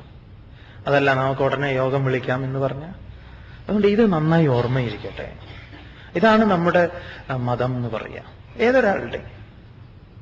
അതുകൊണ്ട് ഞങ്ങളുടെ ഈശ്വരൻ കാരുണ്യത്തിൻ്റെതാണ്, ഞങ്ങളുടെ ഈശ്വരൻ സമാധാനത്തിൻ്റെതാണെന്ന് പറയാം. എന്നിട്ട് ഞങ്ങളുടെ ഈശ്വരനെ ആരെങ്കിലും എന്തെങ്കിലും പറഞ്ഞാൽ എല്ലാറ്റും നീ ശരിയായി കളയെന്ന് പറയാം. അതെന്ത് സമാധാനമാണ്? ഒരിക്കലും അതാവുന്നില്ല. അപ്പം നമ്മൾ ഒരു മതവിശ്വാസി എന്ന നിലയ്ക്ക്, അല്ലെങ്കിൽ ഈശ്വര വിശ്വാസി എന്ന നിലയ്ക്ക് നാം ആരാധിക്കുന്ന ഈശ്വരൻ ഇതാണ്, അവ്യയനാണ് എന്ന് പറയാം. ആർക്കും ഒരു പ്രകാരത്തിലും ച്യുതി ഏൽപ്പിക്കാൻ പറ്റുന്നതല്ല എന്റെ ഈശ്വരൻ. അതുകൊണ്ട് ആരും എന്ത് വേണമെങ്കിൽ പറയേ പ്രവർത്തിക്കുകയോ ഒക്കെ ചെയ്തോട്ടെ. അതുകൊണ്ട് ഈ ഒരു ഉറപ്പ് നമുക്കുണ്ടായിരിക്കണം. അതുകൊണ്ട് നിങ്ങൾ എവിടെയെങ്കിലും വല്ലതും പൊളിച്ചു എന്ന് കേട്ടാൽ, വല്ലയിടത്തും വല്ലതും ചെയ്തു എന്ന് കേട്ടാലൊന്നും നിങ്ങൾക്ക് ഭഗവാനെ എന്താ ഇതൊക്കെ എന്നൊന്നും ചോദിക്കണ്ട എന്ന് പറയാം. അതൊക്കെ മൂഢന്മാരാണ്. എന്നെ ഭജിക്കുന്നവരോ ഇതാ മഹാത്മാക്കളാണ് അവർ എന്ന് പറയും. അതുകൊണ്ട് ഇന്ന് ലോകത്തില് നിങ്ങൾക്കറിയോന്നറിയില്ല, ലക്ഷ്യവും മാർഗവും ആളുകൾ തെറ്റിദ്ധരിക്കപ്പെട്ടിരിക്കുന്നു. ലക്ഷ്യവും മാർഗത്തെ ലക്ഷ്യമായി സ്വീകരിച്ചിരിക്കുന്നു. അതുകൊണ്ട് നിങ്ങൾക്കറിയോ, ഈ ലോകത്തില് ഏറെ വിവാദങ്ങളിൽ പെട്ടിട്ടുള്ള സ്ഥലങ്ങളാണ് ഈ ഭഗവാന്മാര് ജനിച്ചു എന്ന് പറയുന്ന സ്ഥലം. ക്രിസ്തു ജനിച്ചു എന്ന് പറയുന്ന ജെറുസലേം ടെററിസ്റ്റുകൾ എപ്പോഴും ആക്രമിച്ചുകൊണ്ടിരിക്കുന്ന ഒരു സ്ഥലം. അവിടെ മിലിറ്ററിയുടെ സംരക്ഷണയിലാണത്. കൃഷ്ണൻ ജനിച്ചു എന്ന് പറയുന്ന ദ്വാരകയുടെയും സ്ഥിതി വേറൊന്നുമല്ല. അപ്പൊ ഇവിടെയൊക്കെ ചുറ്റും പോലീസും പട്ടാളവും ഒക്കെയാണ്. ഇനി ഇസ്ലാം സമ്പ്രദായത്തിൽ ആ ഹസ്രത് ബാൽ എന്ന് പറയുന്ന കാശ്മീരിൽ അവര് വിശുദ്ധ മുടി, ഹസ്രത് ബാൽ എന്ന് പറഞ്ഞാൽ വിശുദ്ധ മുടി സൂക്ഷിച്ചിരിക്കണമെന്ന. അപ്പൊ അവിടെ അത് വിശുദ്ധ മുടിയല്ല, അത് പ്ലാസ്റ്റിക് മുടിയാണെന്ന് ആരോ പറഞ്ഞതോടുകൂടി അത് വലിയ ബഹളായി. 1-2 അതിന്റെ തല പോയി. ഏതോ ഒരു കത്തിയാലും ഒരു സമയത്ത് ഒരു കത്തി വെച്ചു. അങ്ങനെ ആരെങ്കിലും എന്തെങ്കിലും ഒരു സ്റ്റേറ്റ്മെന്റ് ഇറക്കിയാൽ മതി, ആകെ ആളിക്കത്തും എന്ന് പറയാം. അപ്പൊ ഇവരൊക്കെ എന്താണ്, ഈ അയോധ്യ എന്ന് പറയുന്ന ഭൂപ്രദേശം ഒരിക്കലും ലക്ഷ്യമല്ലാത്ത, നമ്മൾ ആ മാർഗത്തെ ലക്ഷ്യമാക്കി എടുക്കുമ്പോഴോ ആകെ സംഘർഷങ്ങളാണ്. ഏതെങ്കിലും ഒരു ഭൂപ്രദേശത്തെ അല്ല ശരിക്കും പറയും. അയോധ്യ എന്ന് പറയുമ്പോൾ എന്താണ്, ആയോധനം നിലച്ച ഭൂമി എന്നാണ്. അത് മനസ്സ് തന്നെയാണ്. ഏതെങ്കിലും ഒരു ഭൂപ്രദേശത്തെ നമുക്ക് സംരക്ഷിക്കല് ലക്ഷ്യമായി വരുന്ന സമയത്ത് സംഘർഷങ്ങൾ ഉണ്ടാവും. ഇന്ന് ലോകം മുഴുവൻ ഇത്തരത്തിൽ നോക്കിക്കഴിഞ്ഞാൽ സംഘർഷങ്ങളുടെ കേന്ദ്രങ്ങളാണ്. പണ്ടൊക്കെ ഉത്സവപ്പറമ്പിൽ ഇത്ര പോലീസിന്റെ ഒന്നും ആവശ്യമില്ലായിരുന്നു അല്ലേ? ഇന്ന് ഉത്സവപ്പറമ്പിൽ ആൾക്ക് വീതം ഒരു 10 ആൾക്കൊരു പോലീസാണ്. ഒരു പോലീസ് അന്നാഹത്തെ കാണുമ്പോൾ നമുക്ക് എന്തെങ്കിലും ഉത്സവത്തിന്റെ പ്രതീതി ഉണ്ടാവും അല്ലേ? അവിടെ എന്തോ അങ്ങനെ ആയിക്കൊണ്ടിരിക്കുന്നു. അവ്യയം എന്നുള്ളത് ഓർത്തുകൊള്ളുക. ഒരിക്കലും വ്യയമില്ലാത്തത്, ഒരാളാലും ഒരു ദേശത്താലും ഒരു പ്രകാരത്തിലും പരിമിതപ്പെടുത്താൻ പറ്റാത്തത്, എന്നും നിലകൊള്ളുന്നത്. അത് ഞാൻ സാക്ഷാത്കരിക്കേണ്ടുന്നതാണ് ഈ ഭാവത്തിൽ. അല്ലാതെ ഒരാളും നിങ്ങളെ ഈശ്വരനെ ആരെങ്കിലും എന്തെങ്കിലും അപകീർത്തിപ്പെടുത്തി സംസാരിച്ചു കഴിഞ്ഞാൽ അതിന് പകരം നിങ്ങൾ പുതിയ കഥകളൊന്നും മെനയേണ്ട ആവശ്യമില്ല. അല്ലെങ്കിൽ പല്ലിന് പല്ല്, കണ്ണിന് കണ്ണ് എന്നൊക്കെ പറഞ്ഞിട്ട് ഓരോന്ന് കേൾക്കുന്നുണ്ടല്ലോ. ആ രീതിയൊന്നും നമ്മുടേതല്ല. നമ്മുടെ രീതി ഇതായിരിക്കട്ടെ രീതി. തിരുമേനി ബസ്സിൽ പോകുന്ന സമയത്ത് വേറൊരാള് തിരുമേനിയുടെ അടുത്ത് വന്ന് അങ്ങോട്ട് ഇരുന്നു എന്നാ. അപ്പൊ തിരുമേനി ഒരു കുറച്ചൊന്നിങ്ങനെ ഒന്ന് ഒതുങ്ങിയിരുന്നപ്പം അദ്ദേഹത്തിന് എന്തോ അത് അത്ര അങ്ങോട്ട് ഇഷ്ടമായില്ല എന്നാണ്. അപ്പൊ ഇദ്ദേഹത്തിന് ഈ തിരുമേനിയെ വിഷമിപ്പിക്കാനായിട്ട് ഇദ്ദേഹം ഓരോന്ന് പറയാൻ തുടങ്ങി. അങ്ങനെ അങ്ങനെ അത് ഇത് നോക്കാം. അപ്പൊ തിരുമേനി തിരിച്ചു പറയാൻ തുടങ്ങി. എന്താ പറയണത്? പാൽപ്പായസം കുടിയൻ, സാമ്പാർ കുടിയൻ, അവിയല് പ്രിയൻ എന്നൊക്കെ. അപ്പം അപ്പുറത്തിരിക്കുന്ന ആൾക്ക് അത്ഭുതം, ഇത് എന്താ തിരുമേനി പറയണത്? അയാൾ പറയുന്നത് പുളിച്ച ഇത്, നിങ്ങൾ പറയുന്നതോ നാം കഴിക്കുന്നത് നാം പറഞ്ഞു, അദ്ദേഹം കഴിക്കുന്നത് അദ്ദേഹം പറഞ്ഞു. അത് അപ്പൊ അവരവരുടേത് പറയും. അതിനൊന്നും നമ്മൾ ഒരിക്കലും പകരം കൊടുക്കാൻ പോകരുത്. ആരെന്തോ പറയട്ടെ, നിങ്ങൾക്ക് ഈശ്വരൻ എന്ന് കേൾക്കുമ്പം ഭഗവത്ഗീതയായിരിക്കണം പ്രമാണം. നമുക്കിതിൽ നിന്ന് കരുത്ത് നമുക്ക് കിട്ടിയിരിക്കണം. നമുക്ക് വ്യക്തമായ മാർഗം തെളിഞ്ഞിരിക്കണം. ലക്ഷ്യവും മാർഗവും ശരിക്കറിഞ്ഞിരിക്കണം. നമ്മളെ ആർക്കും നമ്മളെ കബളിപ്പിക്കാൻ പറ്റരുത്, ഒരാൾക്കും. അതിന് നാം നിന്നുകൊടുക്കരുത് എന്ന് പറയാം. അതിന് ശാസ്ത്രം നമുക്ക് പ്രമാണമായിരിക്കട്ടെ. തുടർന്ന് സതതം കീർത്തയന്തോ മാം യതന്തശ്ച ദൃഢവ്രതാഃ നമസ്യന്തശ്ച മാം ഭക്ത്യാ നിത്യയുക്താ ഉപാസതേ. സതതം കീർത്തയന്തഃ മാം യതന്തഃ ച ദൃഢവ്രതാഃ നമസ്യന്തഃ ച മാം ഭക്ത്യാ നിത്യയുക്താഃ ഉപാസതേ. സതതം, സതതം എന്ന് പറഞ്ഞാൽ എല്ലായ്പ്പോഴും സതതം. മാം കീർത്തയന്തഃ, എന്നെ കീർത്തിക്കുന്നവരായി. സതതം മാം കീർത്തയന്തഃ, എല്ലായ്പ്പോഴും എന്നെ കീർത്തിക്കുന്നവരായി. ഇന്നലെ നമ്മൾ ഈ ശ്ലോകമൊക്കെ എടുത്തതാണ്. എന്നാലും ആരൊക്കെയോ വേണ്ടത്ര ശ്രദ്ധിക്കാൻ പറ്റിയില്ലെന്നോ ഒന്നുകൂടെ എടുക്കണമെന്നോ ഒക്കെ പറഞ്ഞപ്പോൾ സ്വാമിക്ക് തോന്നി ശരി എടുക്കാം. കീർത്തിക്കുക എന്ന് പറയുമ്പം വെറുതെ നാമാവലികൾ ചൊല്ലൽ മാത്രമല്ല. പിന്നെയോ നമുക്ക് എന്തുകൊണ്ട് കീർത്തനത്തിന് നമുക്ക് പറയാൻ വാക്കുകൾ ഉദ്ഭവിക്കുന്നത് എവിടെ നിന്നാണ്? ആ ചൈതന്യത്തിന്റെ സാന്നിധ്യത്തിലാണ് എന്ന തിരിച്ചറിവോടുകൂടി വാക്കുകളുടെ മേലിൽ ശ്രദ്ധയുണ്ടാവുമ്പം അത് കീർത്തനമായി. വാക്കുകളുടെ മേലിൽ എന്തു വേണം? പൂർണ്ണ ആധിപത്യം വേണമെന്ന് പറയാം. എന്തെങ്കിലും അടിച്ചു അങ്ങോട്ട് വിടുന്ന രീതിയിലാവരുത് എന്ന് പറയുന്നത്. അപ്പൊ സ്വന്തം അധിപനാവാൻ കഴിയുന്നില്ല എങ്കിൽ നമ്മുടെ ശവക്കുഴി നമ്മൾ തന്നെ തോണ്ടുന്നവരായിത്തീരും. അതുകൊണ്ട് മാം കീർത്തയന്തഃ, എന്നെ കീർത്തിക്കുന്നവർ. എന്നെ എല്ലായ്പ്പോഴും കീർത്തിക്കുക എന്ന് പറഞ്ഞാൽ കീർത്തനത്തില് അങ്ങേയറ്റത്തെ അതീവ ശ്രദ്ധ. ദൃഢവ്രതാഹ, ആ ലക്ഷ്യബോധം ഉള്ളവരായിട്ടിരിക്കുക. ദൃഢവ്രതാഹ. അതുപോലെ യതന്തഃ നിത്യയുക്ത, യത്നിക്കുന്നവരായിട്ട്, നിത്യയുക്തന്മാരായിട്ട്. അവരിങ്ങനെ അവർക്ക് പ്രായമാവുന്നില്ല എന്ന് പറയാം. ഓരോരോ ബർത്ത്ഡേ കഴിയുമ്പോഴോ അയ്യോ ഞാൻ പ്രായമായോ എന്ന് തോന്നില്ല. അവർ നിത്യയുക്തന്മാരാ, നിത്യവും അതിലാണ്. അതുകൊണ്ട് അതെന്താണ്? കാലാതിവർത്തിയാണ്. അതുകൊണ്ട് എനിക്ക് വയസ്സായി പോയി എന്നുള്ള ചിന്തയൊന്നുമില്ല. ഭക്തന് അങ്ങനെ ഒരു ഇതുണ്ടാവും. ഭക്തൻ സദാ, അതുകൊണ്ടാണ് ബാലവത് എന്ന് പറഞ്ഞത്, കുട്ടികളെ പോലെ നിത്യയുക്ത. പ്രായം നമുക്ക് പറയാൻ ചിലപ്പം വലിയ വിഷമായിരിക്കും അല്ലേ? അത് കേട്ടിട്ടുണ്ട്. ഒരിക്കലും ഈ കോളനിയിൽ നിന്ന് ഈ കുറച്ച് സ്ത്രീകൾ പോയിട്ട് കളക്ടർ അടുത്ത് പോയി ഭയങ്കര പരാതി. കൊതുകാണ് പ്രശ്നം. ഈ കൊതുക് കാരണം ഞാൻ കിടന്നുറങ്ങാൻ പറ്റുന്നില്ല, നിങ്ങൾ എന്ത് കോർപ്പറേഷനാണ്, എന്ത് കളക്ടറാണ് നിങ്ങൾ എന്നൊക്കെ പറഞ്ഞിട്ട് അവർ പറയാൻ തുടങ്ങി. നിങ്ങൾ എന്താ ചെയ്യുന്നത്, എന്തെങ്കിലുമൊക്കെ ചെയ്യൂ എന്നൊക്കെ പറഞ്ഞു. ഭയങ്കര ബഹളം. ഒരു 10-15 സ്ത്രീകൾ അവിടെ പോയിട്ട് കളക്ടറുടെ ചേംബറിൽ പോയിട്ട്. അപ്പൊ കളക്ടർ വിചാരിച്ചു ഇവരെ എങ്ങനെയൊക്കെ ഒന്ന് നിർത്തുക, സമാധാനിപ്പിക്കുന്നത്. അപ്പൊ കളക്ടർ പറഞ്ഞു ഒരു കാര്യം ചെയ്യൂ, നിങ്ങളുടെ പ്രായമുള്ളവർ സംസാരിക്കട്ടെ എന്ന്. അപ്പൊ ഒറ്റ കുട്ടി ഒന്നും പറയുന്നു. അതെ. അപ്പൊ ഓരോരുത്തരും കണ്ണുകൊണ്ട് കാണിക്കാൻ തുടങ്ങി. അത് പറയട്ടെ. എല്ലാവരും നിശ്ശബ്ദം. കളക്ടർ സൈക്കോളജി പഠിച്ച ആളാണ് പറയാ. ഒരു ഇന്റർവ്യൂ ചെയ്യാൻ ഒരു ഫിലിം സ്റ്റാറിന്, ഒരു സിനിമാ നടിയെ TV ഇന്റർവ്യൂ ചെയ്തു. അപ്പം അവരുടെ പല സിനിമകളും വലിയ ഹിറ്റ് ആയിട്ടുള്ളതൊക്കെയാണ്. അപ്പോ ആ സിനിമ, ഈ സിനിമ, അങ്ങനെ ഇങ്ങനെ എന്നൊക്കെ പറഞ്ഞു. അവര് കുറെ ഇങ്ങനെ സംസാരിച്ചു കഴിഞ്ഞിട്ട് അതിലൊരാൾ ചോദിച്ചു, മാഡത്തിന് ഇപ്പൊ എത്ര വയസ്സായി എന്ന് ചോദിച്ചു. അത് എനിക്ക് 24. അല്ല മാഡം, അത് 2 വർഷം മുമ്പ് ഇത് തന്നെയല്ലേ ഞങ്ങളോട് പറഞ്ഞത്? 3 വർഷം മുമ്പ്. അപ്പൊ അവര് പറഞ്ഞു, അതെ, നിങ്ങൾ വിചാരിച്ച പോലെ ഈ രാഷ്ട്രീയക്കാരെ പോലെ മാറ്റി പറയുന്ന സ്വഭാവം എനിക്കില്ല. അന്ന് എന്താണോ ഞാൻ പറഞ്ഞത് അത് തന്നെ എനിക്ക് മാറ്റാൻ. ഞാൻ എന്താണ് നിത്യയുക്ത, ഞാൻ അതിൽ തന്നെയാണ് സ്റ്റിക്ക് ഓൺ ചെയ്തിരിക്കുക. ഇനി മാറ്റമില്ല. നിത്യയുക്തനായിട്ട് നമസ്യന്തഃ മാം ഭക്ത്യ ഉപാസതേ, നമസ്കാരപൂർണമായിട്ടുള്ള വിനയാന്വിതമായിട്ടുള്ള ഒരു ഭാവത്തോടുകൂടി ആരാണോ എന്നെ ഉപാസിക്കുന്നത് അവര് ശ്രേഷ്ഠന്മാരാണ്. അവരങ്ങനെ എന്നെ ഉപാസിക്കുന്നു എന്ന് പറയാം. അവരെന്നെയാണ് സദാസമയം കാതോർക്കുന്നത്. അവരെന്റെ ചര്യകളിലേക്ക് അവരുടെ കാതും കണ്ണും പോകുന്നില്ല. അവൻ സദാ എന്നിൽ.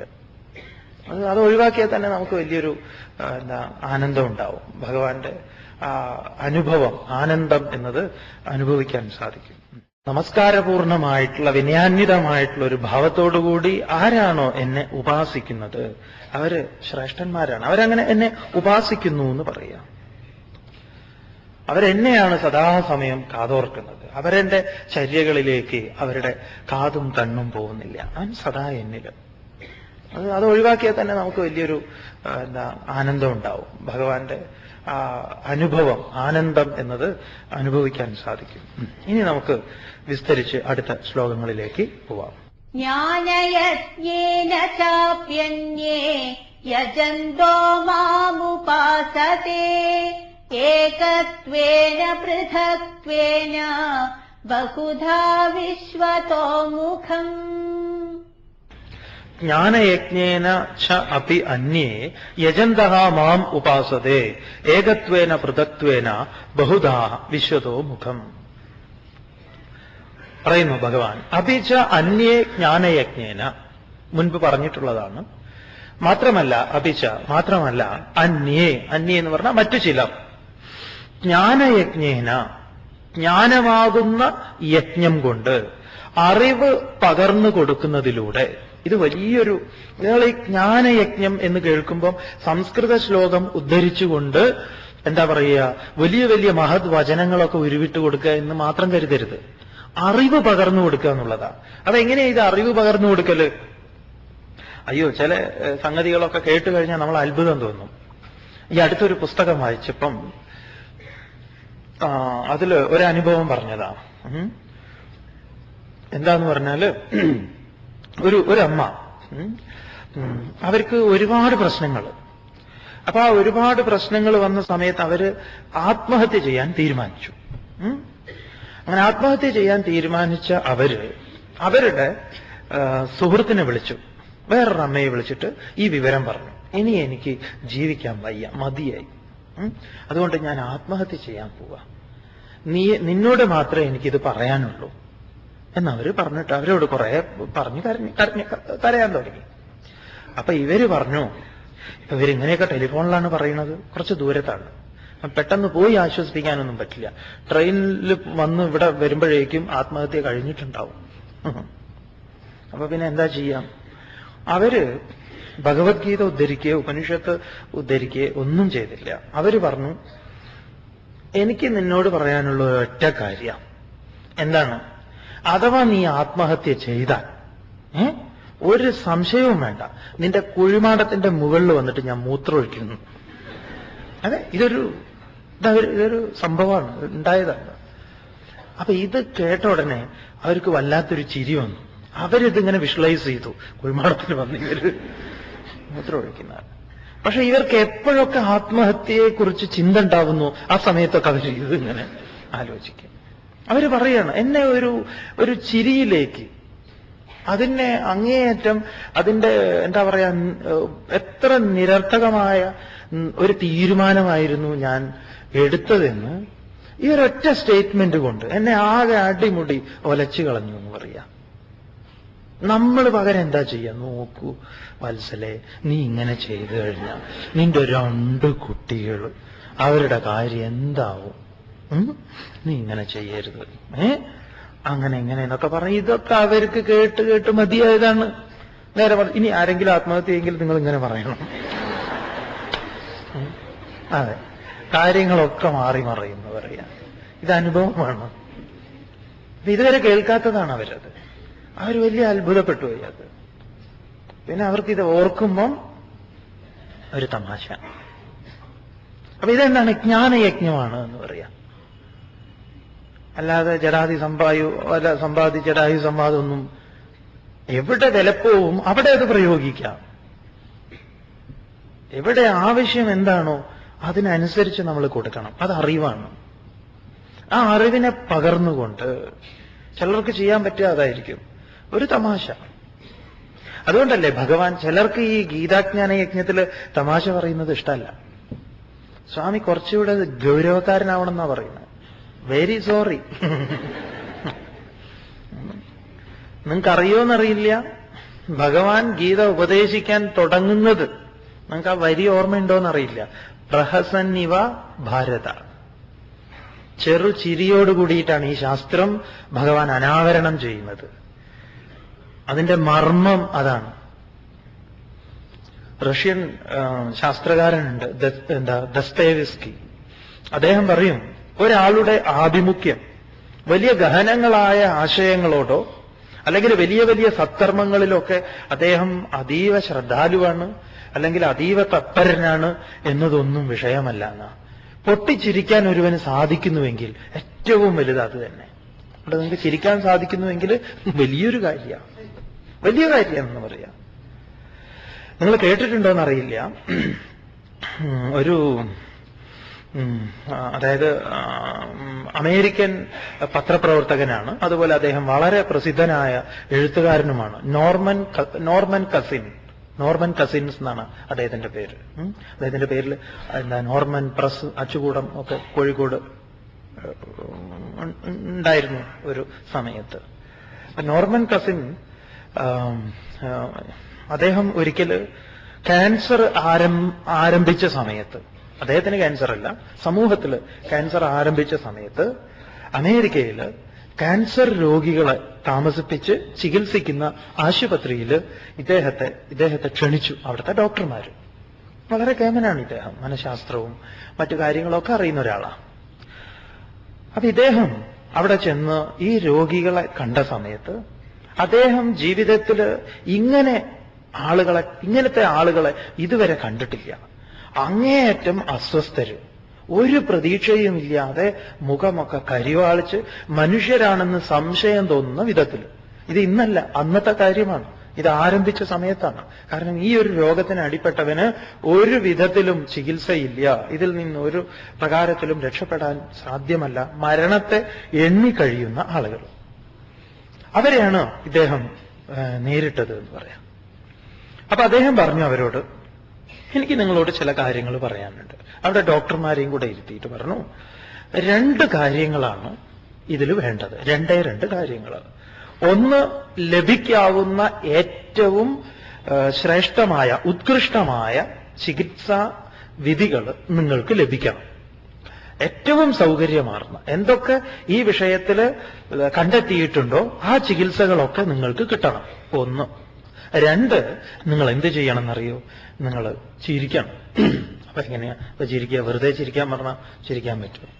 അപ്പൊ അന്നത്തെ അദ്ദേഹം ചാപ്ലിന്റെ സിനിമകളിലെ ചിരിക്കാൻ പറ്റുന്ന കുറെ രംഗങ്ങളും അതുപോലെ കഥകളും ഈ തമാശകളും ഒക്കെ അവരോട് പറഞ്ഞു, ഞാൻ കുറെ നിങ്ങൾക്ക് തരാം, നിങ്ങൾ കളക്ട് ചെയ്യുക അവിടുന്ന് ഇവിടുന്ന് ഒക്കെ, എന്നിട്ട് അത് ആസ്വദിക്കുക നിങ്ങൾ ഒരുമിച്ച്.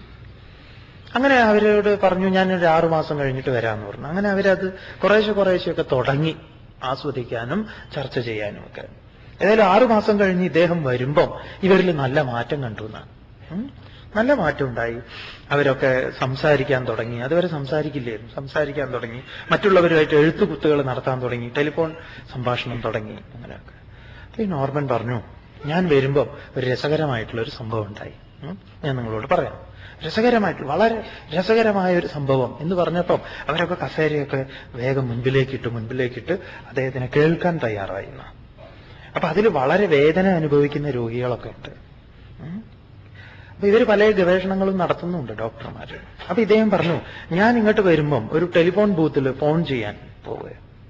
അപ്പൊ ടെലിഫോൺ ബൂത്തിൽ ഫോൺ ചെയ്യുന്ന സമയത്ത് ഞാനൊരു $1 കോയിൻ അതിനകത്ത് ഇട്ടിട്ട് എനിക്ക് എന്റെ സുഹൃത്തിനെ ഫോൺ ചെയ്യണമായിരുന്നു. ഞാൻ ഇങ്ങോട്ട് വരികയാണ്, ഞാൻ വൈകിട്ടേ വരുള്ളൂ എന്ന് വിവരം പറയാൻ വേണ്ടി. അപ്പൊ ആ ഡോളർ അതിന്റെ ഉള്ളിൽ കുടുങ്ങി.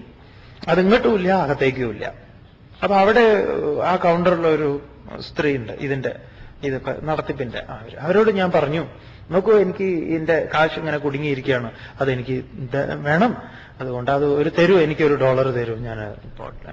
പറഞ്ഞേ, അതൊന്നും അങ്ങനെ തരാനൊന്നും പറ്റില്ല, നിങ്ങളൊരു കാര്യം ചെയ്യും, നിങ്ങളുടെ അഡ്രസ്സ് ഇവിടെ തരൂ, അത് കിട്ടിയതിന് ശേഷം നിങ്ങളുടെ അഡ്രസ്സിൽ അയച്ചു തരാം. അപ്പം പറഞ്ഞ അദ്ദേഹം, അതെങ്ങനെയാ അതൊക്കെ വെറുതെ ഒരു അനാവശ്യമായിട്ടുള്ള കാര്യങ്ങളല്ലേ, നിങ്ങൾ അത് എടുക്കുക, എന്റെ അഡ്രസ്സ് എഴുതുക, അത് പിന്നെ പോസ്റ്റ് ചെയ്യുക, പിന്നെ ഒരുപാട് കൈകൾ മറിഞ്ഞ് എന്റെ കയ്യിലൊക്കെ എത്തുന്നത്, അതിലും നല്ലതല്ലേ നിങ്ങൾക്ക് അത് തരുന്നത് എന്ന് ഇദ്ദേഹം നിർബന്ധം പിടിച്ചു. അപ്പൊ ആ സമയത്ത് അവരത് തരാൻ കൂട്ടാക്കുന്നില്ല. അവർ പറഞ്ഞു, അത് പറ്റില്ല, എങ്ങനെയാണെന്നൊക്കെ പറഞ്ഞു. അപ്പൊ വീണ്ടും ഞാൻ പറഞ്ഞു, നോക്കൂ, ഇത് എന്തെങ്കിലും ഒന്ന് വേണമല്ലോ എന്ന് പറഞ്ഞു. അപ്പൊ അവര് പറഞ്ഞു, നിങ്ങളൊരു കാര്യം ചെയ്യുമോ, അതിന് ആ സാധനത്തിന് 2 തട്ട് തട്ടിക്കഴിഞ്ഞാൽ ചിലപ്പോൾ അതിങ്ങോട്ട് കിട്ടും എന്ന് പറയാം. അപ്പൊ ഇദ്ദേഹം അതിന്റെ ഉള്ളിൽ കയറിയിട്ട് 2 അടി കൊടുത്തപ്പം അതിനുള്ളിൽ നിന്ന് കുറെ കോയിൻസ് എല്ലാം കൂടെ ഇയാളുടെ കയ്യിലേക്ക് വീണു. അപ്പൊ ഇവര് ചിരിക്കാൻ തുടങ്ങി, ഈ പേഷ്യന്റ് എന്നൊക്കെ പറഞ്ഞിട്ട്. അപ്പൊ ആ സ്ത്രീ ചോദിച്ചു, എന്താ അവിടെ ഒരു ശബ്ദം, എന്താന്ന് ചോദിച്ചു. അപ്പൊ അദ്ദേഹം പറഞ്ഞു, ഇതേ എന്റെ കയ്യിൽ ഇത്രയും കോയിൻസ് ഒക്കെ വന്നിട്ടുണ്ട്. അപ്പൊ അവര് പറഞ്ഞു, നോക്കൂ, അതെല്ലാം അതിന്റെ ഉള്ളിലിടാൻ. അപ്പൊ ഞാൻ അവരോട് പറഞ്ഞു, നിങ്ങളുടെ അഡ്രസ് ഒക്കെ ഇങ്ങോട്ട് എഴുതിത്താ, ഞാൻ അയച്ചു തരാം. അപ്പൊ അവര് വളരെ ഇതായിട്ട് ചിരിക്കാൻ തുടങ്ങി. അപ്പൊ അവിടുത്തെ ഒരു പേഷ്യന്റ്, അദ്ദേഹം വേദന കൊണ്ട് പുളയുന്നുണ്ടായിരുന്നു. അപ്പൊ അദ്ദേഹത്തിന് വേദന നിർത്താൻ വേണ്ടിയിട്ടുള്ള ഈ കൃത്രിമമായിട്ട് നാം കൊടുക്കുമല്ലോ അനസ്തേഷ്യ, അതുപോലത്തെ. അപ്പൊ അതിന്റെ കഴിവ് ഈ ചിരിയിൽ നിന്ന് അത് ആർട്ടിഫിഷ്യലായിട്ട് നമ്മുടെ ശരീരം തന്നെ അതിനെ ഉത്പാദിപ്പിക്കുന്നു. അത്തരത്തിലുള്ള ഗ്രന്ഥികൾ നമുക്കുണ്ട്. ഇപ്പോ നമ്മൾക്ക് എന്തെങ്കിലുമൊക്കെ അപകടം സംഭവിച്ചു കഴിഞ്ഞാൽ നമ്മൾ മോഹാലസ്യപ്പെടുന്നത് എന്താ? അത്തരത്തിലുള്ള ഗ്രന്ഥികൾ പ്രവർത്തിക്കുന്നതാ, നമ്മൾ വേദനയെ അറിയാതിരിക്കാൻ വേണ്ടിയിട്ടുള്ള എല്ലാ സംവിധാനവും നമ്മുടെ ശരീരത്തിനകത്തുണ്ട്. എല്ലാ സംവിധാനവും, രക്തം തന്നെ പുറത്തു വന്നു കഴിഞ്ഞാൽ ഉടനെ ക്ലോട്ട് ചെയ്യുന്ന സംവിധാനം ഇത് തന്നെ വലിയൊരു ഹോസ്പിറ്റലാണ്, വലിയൊരു വിഭാഗം നമുക്ക് വേണ്ടിയിട്ട്. നമ്മുടെ ശരീരത്തിനകത്ത് തന്നെ ഡോക്ടർമാരൊക്കെ ഉണ്ട്, ഇന്നത് ചെയ്യുന്നവര്, അത് ചെയ്യുന്നവര്, ഇത് ചെയ്യുന്നവര് ഒക്കെ. അപ്പൊ അതിനെയൊക്കെ നാം എന്ത് ചെയ്യണം? ഈ ചിരി, അവർ പറയുന്നത് അതാണ്, ചിരി ഇതിനെയൊക്കെ ഉണർത്തുന്നതാണ് അത്രേ. അതുകൊണ്ടായിരിക്കാം ഭഗവാൻ പ്രഹസൻ ഇവ ഭാരത, ആ ചിരിയിൽ തന്നെ അവന്റെ എല്ലാവിധ പ്രശ്നങ്ങളെയും ഭഗവാൻ പരിഹരിക്കുന്നുണ്ട്. അതുകൊണ്ട് ആർക്കെങ്കിലും അങ്ങനെ വല്ല സ്വാമി ശാസ്ത്രവിരുദ്ധമാണ് പറയുന്നത് എന്നൊന്നും ധരിക്കണ്ട. ചിലർക്ക് അങ്ങനെ തോന്നാം, ഇതിങ്ങനെ വെറുതെ കുറെ തമാശ പറയണം. അങ്ങനെയല്ല, ശാസ്ത്രത്തിൽ തന്നെ പറഞ്ഞിരിക്കുന്നത് ഇങ്ങനെയാണ്. അതുകൊണ്ട് നിങ്ങൾ ചിരിച്ചതുകൊണ്ട് നിങ്ങളുടെ വേദാന്തം മനസ്സിലാവാതെ പോകുന്നില്ല. അതുകൊണ്ട് ഇത് വളരെ ഗൗരവത്തിൽ അഹം ബ്രഹ്മാസ്മി, അഹം ബ്രഹ്മാസ്മി, അഹം ബ്രഹ്മാസ്മി, അങ്ങനെ മസിലൊക്കെ പിടിച്ച് അതിലൊന്നും ആവശ്യമില്ല. എല്ലാ മസിലുകളും അയച്ചിട്ടിട്ട് ചിരിക്കാൻ പറ്റുമെങ്കിൽ ചിരിച്ചോളൂ. ശ്ലോകങ്ങളൊക്കെ വേഗത്തിൽ മനസ്സിലാവും. ഭഗവാൻ പറയുന്നു, ജ്ഞാനയജ്ഞേന ച അപി അന്യേ യജന്തഃ മാം ഉപാസതേ എന്ന് പറയുമ്പം, അന്യേ ച ജ്ഞാനയജ്ഞേന, ജ്ഞാനമാകുന്ന അറിവാകുന്ന യജ്ഞം കൊണ്ട്. അപ്പൊ അറിവ് എന്ന് പറഞ്ഞാൽ ഇങ്ങനെയാണ്. അപ്പൊ നമുക്ക് എന്താ വേണ്ടത്? നമ്മൾ മറ്റൊരാളെ സഹായിക്കാൻ വേണ്ടി, എന്റെ ആത്മാർത്ഥ സുഹൃത്താണ് അവൻ, ആ സുഹൃത്തിനെ ഇപ്പം വന്നുപെട്ടിരിക്കുന്ന ഒരു അവസ്ഥയിൽ നിന്ന് അവനെ എനിക്ക് എങ്ങനെയെങ്കിലും എന്ത് വേണം? രക്ഷപ്പെടുത്തണം എന്ന് പറയാം. അപ്പോ ആ സമയത്ത് സ്വാഭാവികമായിട്ടും നമുക്ക് എന്തുണ്ടാവും? അവനെ രക്ഷപ്പെടുത്തണം എന്നുള്ളൊരു ചിന്ത ഉണ്ടാവുമ്പം ഇത്തരത്തിലുള്ള ആശയങ്ങൾ നമ്മുടെ ഉള്ളിൽ വരും, അത് അനുഗ്രഹിക്കും. അതുകൊണ്ട് സംസ്കൃത ശ്ലോകം തന്നെ ആയിരിക്കണം എന്നില്ല. ജ്ഞാനയജ്ഞേന എന്ന് പറഞ്ഞാൽ അറിവിനെ പ്രദാനം ചെയ്തുകൊണ്ട്, അറിവ് കൈമാറ്റം ചെയ്തുകൊണ്ട്. അത് പല വിധത്തിലുണ്ട്. ചില സമയത്ത് ഈ അറിവ് കൊടുക്കുന്ന സമയത്ത് അത് തിരിഞ്ഞും മറിഞ്ഞും ഒക്കെ വരും. ഒരു ഒരു ഫിലോസഫർ, അദ്ദേഹം ഇങ്ങനെ ക്ലാസ് കൊടുത്തുകൊണ്ടിരിക്കുക. അദ്ദേഹം പറഞ്ഞു, നോക്കൂ, അന്വേഷണത്തിലാണ് രസം ഇരിക്കുന്നത് എന്ന് പറയാം. അദ്ദേഹത്തിന്റെ വിഷയം അതായിരുന്നു, അന്വേഷണത്തിലാണ് രസം ഇരിക്കുന്നത്, അല്ലാതെ അത് നേടിക്കഴിഞ്ഞാൽ അതിൽ ഒരു രസവും ഇല്ല. ഇദ്ദേഹം ഇതിങ്ങനെ പറഞ്ഞുകൊണ്ടിരിക്കുമ്പോൾ ഒരാൾക്ക് ദേഷ്യം വന്നു. അദ്ദേഹം പറഞ്ഞു, നിങ്ങൾ എന്തായി പറയണത്? പറഞ്ഞു, അന്വേഷണത്തിലാണ് രസം ഇരിക്കുന്നത്, അത് നേടുന്നതോടുകൂടി അത് കഴിഞ്ഞു. ഓ, അങ്ങനെയല്ലേ? അതെ, നല്ല മഴക്കാലത്ത് രാത്രിയിൽ KSRTC ബസ്സിന്റെ പിറകെ ഓടുമ്പം നല്ല രസമായിരിക്കും കിട്ടാഞ്ഞാൽ, അല്ലേ? മനസ്സിലായില്ല? അന്വേഷണത്തിലാണ്, കിട്ടുന്നതിലല്ല. ബസ്സിന്റെ പിറകെ രാത്രി മഴയത്ത് ഓടുന്ന സമയത്ത് അങ്ങ് പറഞ്ഞത് ഫലവത്തല്ല എന്ന് പറയാം. അപ്പൊ അതിനെ നമ്മൾ സ്വീകരിക്കുന്ന ഒരു മാർഗമുണ്ട്. അദ്ദേഹത്തിനെ സംബന്ധിച്ച് ഇതാണ് അനുഭവം. ഏത് മഴയത്ത് ഓടുന്ന ഒരാൾക്ക് ഓടുന്നതാണോ രസം അതോ ബസ് കിട്ടുന്നതാണോ രസം? അപ്പൊ കൈമാറ്റത്തില് പല അബദ്ധങ്ങളും സംഭവം. അബദ്ധങ്ങൾ എന്ന് പറഞ്ഞാൽ സ്വീകർത്താവിന്റെ സംസ്കാരത്തിനനുസരിച്ചിരിക്കും. അതുകൊണ്ട് ജ്ഞാനയജ്ഞം എന്നത് പ്രധാനപ്പെട്ട ഒന്നതാ. പറയണു യജന്തഃ വിശ്വതോമുഖം. യജന്തഃ യജിക്കുന്നവരായി. യജ് എന്ന് പറഞ്ഞാൽ ആരാധിക്കുന്നവർ എന്ന് തന്നെയാണ്. ആരാധന ചെയ്യുന്നവരായിട്ട് വിശ്വതോമുഖം. വിശ്വതോമുഖം എന്ന് പറഞ്ഞാൽ വിധാതാവിന്റെ ബ്രഹ്മാവിന്റെ മുഖം, സർവാത്മകനായ ആ സർവാത്മകതയെ, അതാണ് വിശ്വതഃ മുഖം. പൂർണ്ണതയെ സ്വീകരിക്കൽ, അതാ വിശ്വതോമുഖം. ബ്രഹ്മാവിന്റെ മുഖം എന്ന് പറഞ്ഞു കഴിഞ്ഞാൽ ഈ പ്രപഞ്ചത്തെ പൂർണ്ണമായി നോക്കിക്കാണാനുള്ള ഒരു കഴിവ്. അതായത് ഏതെങ്കിലും ഒരു രൂപത്തിലുള്ള ശ്രദ്ധയല്ല. മാം ഏകത്വേന, എന്നെ എന്ന് പറഞ്ഞാൽ പരമാത്മാവിനെ ഏകത്വേന ഏകഭാവത്തോടു കൂടിയിട്ട്, പൃഥക്ത്വേന എന്നാൽ ഭിന്നഭാവത്തോടു കൂടിയിട്ട്, ബഹുധാ പല പ്രകാരത്തിൽ ഉപാസത്തെ ഉപാസിക്കുന്നു. ഇവിടെ ഇതൊക്കെ പണ്ടേ പറയപ്പെട്ടിട്ടുള്ളതാ. അല്ലാതെ ഏകദൈവ വിശ്വാസം, ബഹുദൈവ വിശ്വാസം ഇതൊന്നും പറയുന്നവർക്ക് തന്നെ ചിലപ്പം വേണ്ടത്ര ജ്ഞാനമൊന്നുമില്ല, വെറുതെ ഇങ്ങനെ തട്ടിപ്പിടുകയാണ്. അപ്പൊ ഈ 12-ാം അധ്യായത്തിൽ ഇതൊക്കെ വിഷയമാണ്. വലിയ വലിയ സ്ഥാനത്ത്, ഉന്നത സ്ഥാനങ്ങളിൽ ഇരിക്കുന്നവർ പോലും ചിലപ്പോൾ പറയുന്നത് കേട്ട് കഴിഞ്ഞാൽ നമുക്ക് അത്ഭുതം തോന്നും. പരമോന്നത പദവിയൊക്കെ അലങ്കരിച്ചിട്ടുള്ളവര് പലപ്പോഴും പല അബദ്ധങ്ങളും പറഞ്ഞിട്ടുണ്ട് ഈ വിഷയത്തിൽ. സ്വാമി അതൊന്നും ഇപ്പം എടുത്ത് വിസ്തരിക്കുന്നില്ല. അതുകൊണ്ട് പലരും ഇപ്പം ഇല്ല, നമ്മുടെ കൂടെ ഇല്ലാത്തതുകൊണ്ട് പിന്നെ പറയാനും പാടില്ലല്ലോ. കൂടെ ഇല്ലാത്തവരെ കുറിച്ച് പരാമർശിക്കാൻ പാടില്ല എന്നാ. അതുകൊണ്ട് കാര്യങ്ങൾ മനസ്സിലാക്കിയതിൽ ഏകത്വേന പൃഥക്ത്വേന ബഹുധാ ഉപാസതയെ, ചിലരങ്ങനെ ഒന്നായിട്ട് കണ്ട് ഉപാസിക്കുന്നു, ചിലരോ ഭിന്നമായിട്ടും, ചിലർ പല പ്രകാരത്തിൽ അവരൊക്കെ ഉപാസിക്കുന്നു എന്ന് പറയാം. ആരാണ് ഞാൻ? ഭഗവാൻ വീണ്ടും അവതരിപ്പിക്കണം ഭഗവാന്റെ ഭാവത്തെ. അഹം ക്രതുരഹം യജ്ഞഃ സ്വധാഹമഹമൗഷധം മന്ത്രോഹമഹമേവാജ്യം ആഹമഗ്നിരഹം ഹുതം. അഹം ക്രതുഃ അഹം യജ്ഞഃ സ്വധാ അഹം ഔഷധം അഹം മന്ത്രഃ അഹം അഹമേവ ആജ്യം അഹം അഗ്നിഃ അഹം ഹുതം. ക്രതുഃ അഹം, അഹം ക്രതുഃ ഞാനാണ് ക്രതു. ക്രതു എന്ന് പറഞ്ഞാൽ ദേവയജ്ഞം, ദേവസംബന്ധമായ യജ്ഞം. ക്രതു ക്രിയതേ ഇത് ക്രതു, ചെയ്യുന്നത് യാഗം എന്ന് പറയാം. ദേവപ്രീതിക്കായി ചെയ്യുന്ന യാഗം അഹം, ഞാനാണ്. അഹം യജ്ഞഃ, ഞാൻ യജ്ഞമാണ്. നേരത്തെ പറഞ്ഞ യജ്ഞമാണോ? അത് ജ്ഞാനയജ്ഞം. ഇതോ ഇവിടെ യജ്ഞം എന്ന് പറഞ്ഞാൽ ഋഷി യജ്ഞം, ഋഷി പ്രീതിക്കായി ചെയ്യുന്ന യജ്ഞം. യജ്ഞത്തെ ഭഗവാൻ പല വിധത്തിൽ 4-ാം അധ്യായത്തിൽ പറഞ്ഞിട്ടുണ്ട്, പല പല യജ്ഞങ്ങൾ. അഹം യജ്ഞഃ സ്വധാ അഹം. സ്വധ എന്ന് പറയുന്ന യജ്ഞവും അഹമാണ്. സ്വധ എന്നുള്ളത് എന്താ? പിതൃ തർപ്പണാദി കർമ്മങ്ങളൊക്കെ ഞാനാണ്. സ്വധ, അതിന് സ്വധ എന്നാ പറയാം. ശ്രാദ്ധാദി കർമ്മങ്ങൾ ഞാനാകുന്നു. അഹം ഔഷധം, ഞാൻ ഔഷധമാണ്. ഔഷധം സേവിക്കണം. എങ്ങനെ? ഭഗവാനാണ്, ധന്വന്തരിയാണ് എന്ന ഭാവത്തോട് കൂടിയിട്ട്. അല്ലാതെ ഞാൻ വേദാന്തിയാണ്, ഞാൻ ശരീരമല്ല, അതുകൊണ്ട് എനിക്ക് ഔഷധമൊന്നും വേണ്ട എന്ന് പറഞ്ഞ് ചമച്ച് അങ്ങനെ ഇരിക്കരുത്. അതെ, എന്തെങ്കിലുമൊക്കെ മരുന്നൊക്കെ കഴിക്കുക. എല്ലാം ഗീത നോക്കിക്കോളും. ഏത് ഗീത ഇല്ലേ? എന്നിട്ട് വൈദ്യരെ അടുത്ത് പോവില്ല എന്ന് പറയും. അപ്പൊ പറ്റുമെങ്കിൽ എന്ത് വേണം? നമ്മള് ഔഷധം ഭഗവാനായിട്ട് കണ്ട് ആ ഔഷധത്തെ ഭഗവത് ബുദ്ധിയ സ്വീകരിക്കണം. നമ്മളെ നോക്കുന്ന ഡോക്ടറെയും അങ്ങനെ വേണം കാണാൻ. ഡോക്ടറും നോക്കുന്നത് അങ്ങനെ വേണം എന്നാ. ഈ ഡോക്ടർമാര് തമ്മിൽ, 2 ഡോക്ടർമാര് തമ്മിൽ പറയാ രോഗിയെ നോക്കുന്നതിനെ കുറിച്ച്. ഒരു ഡോക്ടർ പറഞ്ഞു, ഞാനിങ്ങനെ നോക്കിയാ പറയാം അവൻ എന്താ രോഗം. 2-3 പേരുണ്ട്, അവര് പറയാ എനിക്ക് എല്ലാം പറയാൻ പറ്റും, നോക്കി പറയാൻ പറ്റും. ഒരാൾ വരുന്നത് കാണുമ്പം എനിക്കറിയാം എന്താണ്.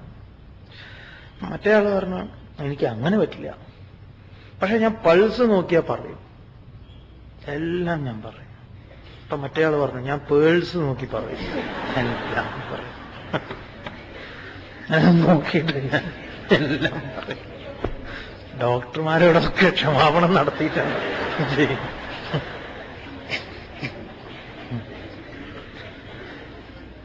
അഹം ഔഷധം, അഹം ഞാൻ ഭിഷഗ്വരൻ, ഞാനാണ് എന്ന് പറയാം.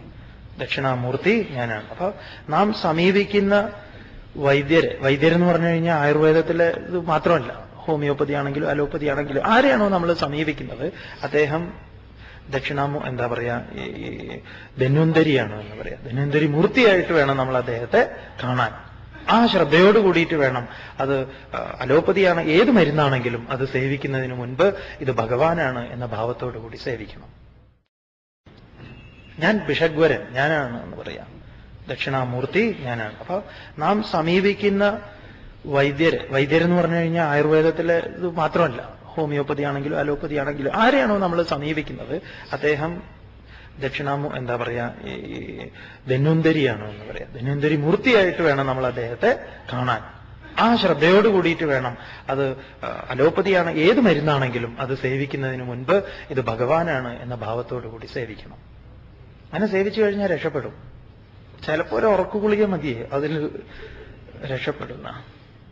ചില സമയത്ത് രക്ഷപ്പെടുന്നത് എന്തുകൊണ്ടാണ്? ഡോക്ടർമാർക്ക് തന്നെ അത്ഭുതം തോന്നില്ലേ? ചിലർക്ക് അധികം മരുന്നൊന്നും കൊടുക്കണ്ട, വെറുതെ എന്തെങ്കിലുമൊക്കെ ഒന്ന് കൊടുത്താൽ മതി. ജീരകമിഠായി കൊടുത്താൽ മതി. ചിലതിന് എന്ത് കൊടുത്തിട്ടും കാര്യമില്ല. അതിതാണ് സംശയത്തോടു കൂടി അത് വിഴുങ്ങുന്നത്. നേരെ നോക്കാം, ആ ഫലിക്കില്ല, അതിനെ സ്വീകരിക്കില്ല. ഒരു സ്വീകർത്താവില്ല അവിടെ. സ്വീകർത്താവില്ലാതെ നിങ്ങളൊരു വീട്ടിലേക്ക് കയറി വരുമ്പോൾ ഒരാളും ഇല്ല സ്വീകരിക്കാൻ. ഒരു സ്വീകർത്താവായിരിക്കുന്ന ഒരു മനസ്സുണ്ട്, അതിനെ സന്തോഷമായിട്ട് എതിരേൽക്കുന്ന ഒരു മനസ്സ്. വരൂ എന്ന് പറഞ്ഞുകൊണ്ട്. ഇത് സംശയമാണ്. അങ്ങനെ നമുക്ക് അവിടേക്ക് കയറണോ കയറണ്ടേ എന്ന് തോന്നും അല്ലേ? അവിടെ നിൽക്കുന്നത് ഒരു നായ മാത്രമാണ് ഇങ്ങനെ നമ്മളെ നോക്കിയിട്ട്. അപ്പൊ നമുക്ക് ആ വീട്ടിലേക്ക് കയറാൻ തോന്നും. സംശയം. അഹം ഔഷധം, ഞാൻ ഔഷധമാണ്. അഹം മന്ത്രം, ഞാൻ മന്ത്രമാണ്. മന്ത്രം ഞാനാണ്. മന്ത്രം അഹം, ഞാൻ മന്ത്രം ഞാനാകുന്നു. അഹം ആജ്യം, ആജ്യം അഹം. ആജ്യം എന്ന് പറഞ്ഞാൽ നെയ്. നെയ് ഞാനാകുന്നു. ഏത് നെയ്യാണ്?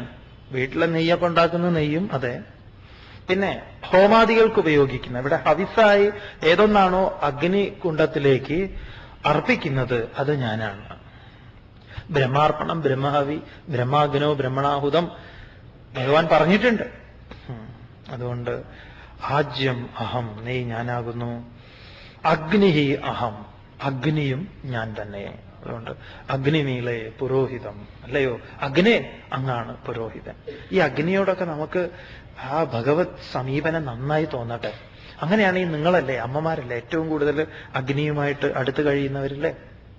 അതുകൊണ്ട് എപ്പോഴും ആ ഒരു ഇത് ഒന്ന് നിങ്ങൾ ഈ ഒരു ഭാവത്തോടു കൂടിയൊക്കെ ഗ്യാസ് ലൈറ്റൊക്കെ ഒന്ന് ഓൺ ചെയ്ത് നോക്കൂ. ഭഗവാൻ ഇതാ തെളിഞ്ഞു. പിന്നെ ആ അന്നം എന്തൊക്കെയാണോ നമുക്ക് പാകം ചെയ്യേണ്ടത് അതിനെ ചൂട് പിടിപ്പിക്കുന്നതും ഈ രൂപത്തിലാക്കി നമ്മുടെ വയറ്റിനകത്തേക്ക് പോകാൻ പാകത്തിനാക്കി തരുന്നവൻ അഗ്നിയാണ്. അപ്പൊ നമുക്ക് അതിനോട് ആ ഒരു ഭഗവാനോടുള്ള സമീപനം വേണം എന്ന് പറയാം. അഗ്നിയെ സമീപിക്കുമ്പം ഭഗവാനോടുള്ള സമീപനം. അഹം ഹുതം, ഞാനാണ് ഹോമം. ഹുതം എന്ന് പറഞ്ഞാൽ ഹോമം. ഹോമം ചെയ്യുന്നത് ഞാനാണ്. അഹമേവ, എല്ലാം ഞാൻ തന്നെ. അഹമേവ അഹം, ഞാൻ തന്നെ. മാത്രമല്ല ഈ പറഞ്ഞ എല്ലാ വൈവിധ്യങ്ങളും എന്താണ്? ക്രതു, ഋഷിയജ്ഞം, ദേവയജ്ഞം, പിതൃയജ്ഞം, എല്ലാ യജ്ഞങ്ങളും ആ യജ്ഞത്തിൽ ചെയ്യുന്നതും അതുപോലെ മരുന്നും ഈ പറഞ്ഞിട്ടുള്ള കാര്യങ്ങളെല്ലാം നെയ്യും അഗ്നിയും അതിലെ ഹോതാവും ഹോമവും എല്ലാം ഞാനാകുന്നു എന്ന് പറയാം. ഞാൻ ആരാണ്? ഞാൻ എന്നും ഉള്ളവനാ. ഇതൊക്കെയായിട്ട് ഞാൻ അങ്ങനെ നിലനിൽക്കുന്നു. അതുകൊണ്ട് ഞാൻ എന്നും ഉണ്ട്. ഒരു കമ്പനിയിൽ ഒരാളോട് ചോദിച്ചു, അയാളുടെ റിട്ടയർമെന്റ് ആയി തുടങ്ങി. അപ്പം 45 വയസ്സിൽ 50 വയസ്സിലൊക്കെയാണ് റിട്ടയർ ആവുക. അപ്പൊ അദ്ദേഹത്തിനോട് ചോദിച്ചു നിങ്ങൾക്ക് എത്ര വയസ്സായി? അപ്പൊ അദ്ദേഹം പറഞ്ഞു 45 വയസ്സായി.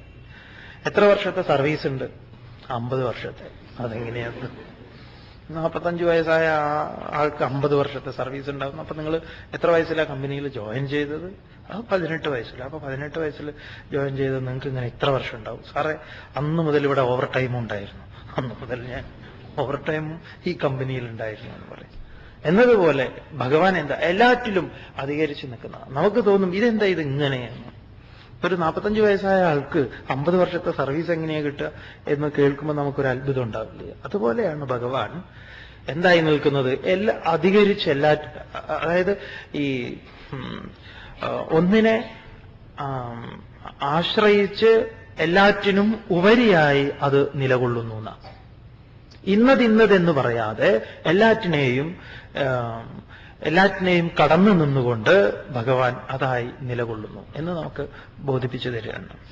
തുടർന്ന് പിതാഹമസ്യ ജഗതഃ മാതാ ധാതാ പിതാമഹഃ വേദ്യം പവിത്രമോംകാരഃ ഋക്സാമയജുരേവ ച. പിതാ അഹം അസ്യ ജഗതഃ മാതാ ധാതാ പിതാമഹഃ വേദ്യം പവിത്രം ഓംകാരഃ ഋക്സാമ യജുഃ ഏവ ച. അസ്യ ജഗതഃ പിതാ, ഈ പ്രപഞ്ചത്തിന്റെ ജഗത്തിന്റെ പിതാ അഹം, ഞാൻ പിതാവാകും. ഞാനാണ് ഈ പ്രപഞ്ചത്തിന്റെ പിതാവ്. അതേ സമയത്ത് അഹം മാതാ, ഞാൻ ആരാണ്? മാതാവുമാണ്. ഞാൻ പ്രപഞ്ചത്തിന്റെ പിതാവുമാണ്, ഞാൻ പ്രപഞ്ചത്തിന്റെ മാതാവുമാണ്. ഇതെന്താ ഭഗവാനെ ഇങ്ങനത്തെ ഒരു അവസ്ഥ? അതേന്ന് പറയാം, രണ്ടും ഞാനാണ്. കാരണമായും കാര്യമായും വർത്തിക്കുന്നത്. കാര്യകാരണം ഞാനാണ്. പിതാമഹ അഹം, ഞാനാണ് പിതാമഹൻ, പിതാവിന്റെ പിതാവ്. മുത്തശ്ശനും ഞാൻ തന്നെയാണ്.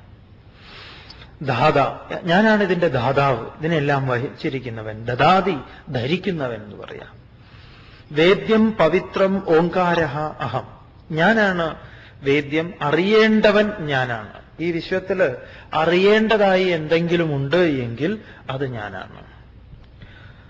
ഓംകാരഃ, പവിത്രമായിട്ടുള്ള പ്രണവം ഞാനാണ്. ഋഗ് സാമ യജു അഹമേവ, ഋഗ്വേദവും സാമവേദവും, ഋഗ്വേദം സാമവേദം യജുർവേദം, ഈ വേദങ്ങളെല്ലാം ഞാനാകുന്നു. അഥർവവും എല്ലാം ഇതിൽ പെട്ടു. ഋഗ് സാമ യജുരേവച, ഋഗ്വേദവും സാമവേദവും അഹമേവ, ഞാൻ തന്നെയാണ് എന്ന് പറയും. തുടർന്ന് ഭഗവാന്റെ ഭാവങ്ങളെ പ്രകടമാക്കുന്നു. ഗതിർഭർത്താ പ്രഭു സാക്ഷി നിവാസ ശരണം സുഹൃത പ്രഭവ പ്രളയ സ്ഥാനം നിധാനം ബീജമവ്യയം. ഗതിഹി ഭർത്താ പ്രഭു സാക്ഷി നിവാസ ശരണം സുഹൃത് പ്രഭവ പ്രളയ സ്ഥാനം നിധാനം ബീജം അവ്യയം. ഗതിഹി, ഗതി എന്ന് പറഞ്ഞാൽ പ്രാപ്യ സ്ഥാനം. എവിടെയാണോ എത്തിച്ചേരേണ്ടത്, പാർക്ക് ചെയ്യേണ്ട ഇടം എന്ന് പറയാം, അവസാനം കൊണ്ടുപോയി നിർത്തേണ്ടത് പ്രാപ്യസ്ഥാനം, പ്രാപിക്കേണ്ട ഇടം. ഭർത്താ, ഭരിക്കുന്നവൻ. ഭർത്താവ് എന്ന് പറഞ്ഞാൽ ഭരിക്കുന്നവൻ. ഭരിക്കുന്നവൻ എന്ന് പറഞ്ഞാൽ ശ്രദ്ധിക്കുക, നീ അവിടെ പോകരുത് ഇവിടെ പോകരുത് എന്ന് പറയുന്ന നിബന്ധന, ഒരുപാട് നിയമങ്ങൾ വയ്ക്കുന്ന, നിയമാവലി ഉണ്ടാക്കി വയ്ക്കുന്ന ഒരുവൻ എന്നല്ല. ചിലരങ്ങനെയാണ്. എന്റെ ഭാര്യ, ഞാൻ എന്താ വരച്ച വരയിൽ ഞാൻ നിർത്തുമെന്ന് പറയാം. എന്റെ ഭാര്യയെ, അല്ലെ ഭാര്യ അതുപോലെ തന്നെ പറയും, ഞാൻ മൂപ്പരെ അനക്കില്ല എന്ന് പറയാം. രണ്ടുപേരും ഇതൊക്കെ അവകാശപ്പെടും എന്ന് പറയാം. അങ്ങനെയുള്ള ഒരു ഭർത്ത സങ്കല്പത്തിനല്ല ഇവിടെ ഇത് പറയുന്നത്. ഭരിക്കുന്നവൻ. പ്രഭു, ഞാനാണ് എല്ലാം നടത്തുന്നവൻ എന്ന് പറയാം. പ്രഭു. സാക്ഷി, അഹം സാക്ഷി, എല്ലാം അറിയുന്നവൻ ഞാനാണ്. നിവാസഃ ശരണം, സകലതിന്റെയും നിവാസം, ഇരിപ്പിടം ഞാനാകുന്നു. ശരണം, ആശ്രയിക്കേണ്ടവൻ ഞാനാണ്. സുഹൃത്ത്, ഞാനാണ് എല്ലാവരുടെയും ഹിതകാരി എന്ന് പറയാം. സുഹൃത്ത് എന്ന് പറഞ്ഞാൽ ഹിതത്തെ കാക്ഷിക്കുന്നവൻ എന്നാണ് സുഹൃത്ത്. ഒരിക്കലും സുഹൃത്തായിരുന്നു, ഇപ്പൊ എന്റെ സുഹൃത്തല്ല, അങ്ങനെയല്ല. സുഹൃത്ത് എന്നും സുഹൃത്ത് തന്നെ എന്ന് പറയാം. സുഹൃത്ത് എന്നും സുഹൃത്ത് തന്നെ എന്ന് പറയാം. എന്തെങ്കിലും പ്രത്യേക താല്പര്യങ്ങൾക്ക് വേണ്ടിയിട്ടല്ല. ഹിതകാരി സുഹൃത്ത്. പ്രഭവ, സൃഷ്ടി കർത്താവ്. പ്രളയ സംഹാരകൻ, സൃഷ്ടികർത്താവും സംഹാരകനും, അതുപോലെ സ്ഥാനം ആധാരവും നിലകൊള്ളുന്നവനും. അപ്പൊ എന്നിലാണ് സൃഷ്ടി, സ്ഥിതി, സംഹാരം. ഇവിടെയാണ് നമ്മൾ ഈശ്വരനെ ഗോഡ് എന്ന് പറയുന്നത്. GOD കഴിഞ്ഞ ദിവസങ്ങളിൽ സൂചിപ്പിച്ചു അല്ലേ? ജനറേറ്ററാണ്, ഓർഗനൈസറാണ്, അല്ലെങ്കിൽ ഓപ്പറേറ്ററാണ്, അതുപോലെ ഡിസ്ട്രോയറാണ് എന്ന് പറയാം. മൂന്നുമാണ് അതിന്റെ ഉണ്ടാക്കി നിലനിർത്തി ഇല്ലാതെയാക്കുന്ന ഭാവം. അഹം, ഞാനാകുന്നു. നിധാനം, നിക്ഷേപം ഞാനാണെന്ന് പറയാം. എല്ലാറ്റിൻ്റെയും നിക്ഷേപം എന്നിലാണ് എല്ലാം നിലകൊള്ളുന്നത്. അതിനാൽ നിധാനം. അതേസമയം ഞാൻ ആരാണ്? അവ്യയം, വ്യയമില്ലാത്തതാണ്. അവ്യയം എന്നുള്ളത് ഗീതയിൽ ഒരുപാട് കാണുന്ന ശബ്ദം. അവ്യയം, യോഗം, ഇതൊക്കെ അവ്യയം, നാശമില്ലാത്ത അവ്യയം. ബീജം അഹമേവ, അവ്യയമായ, നിങ്ങൾ ഏത് ആറ്റം ബോംബും ക്ലസ്റ്റർ ബോംബ് കൊണ്ട് നശിപ്പിക്കാൻ പറ്റാത്ത അവ്യയം ബീജം അഹം, ഞാനാകുന്നു. ആ നാശമില്ലാത്ത, നാശരഹിതമായ ആ സത്യവസ്തു അഹമേവ. തുടർന്ന് ഞാൻ എന്തൊക്കെ ഭൂമിയിൽ ചെയ്യുന്നു, ഈ വിശ്വത്തിൽ ഞാൻ ഏത് പ്രകാരം എന്തൊക്കെ പ്രവൃത്തികൾ ചെയ്യുന്നു. ഈ വിശ്വത്തിൽ ഒരു ഇല ഇളകുമ്പം നിങ്ങൾക്ക് ഈ അവ്യയനായ അഹംബോധത്തിലേക്ക്, ഭഗവാൻ പറയുന്ന അഹത്തിലേക്ക്, ഇങ്ങനെ പല പ്രകാരത്തിൽ 4 ഭാഗത്തു നിന്ന് പറഞ്ഞു കഴിഞ്ഞാൽ നമുക്ക് ചിലപ്പോൾ അത് വെളിപ്പെട്ട് കിട്ടും. അതാണ് ഗീതയുടെ ഒരു അനുഗ്രഹം എന്ന് പറയുക.